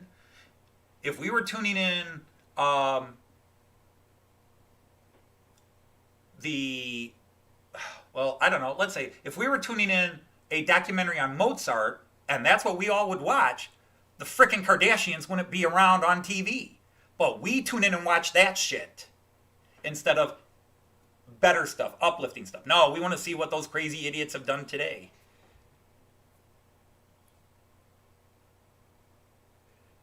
Your exes once. See, and that's just it. I don't have exes. I've got one girlfriend, and she was stupid enough to say yes to a second date. So that's a keeper. And once she agreed to marry me, I let her out of the basement, I took the chains off, and we've been happily married ever since.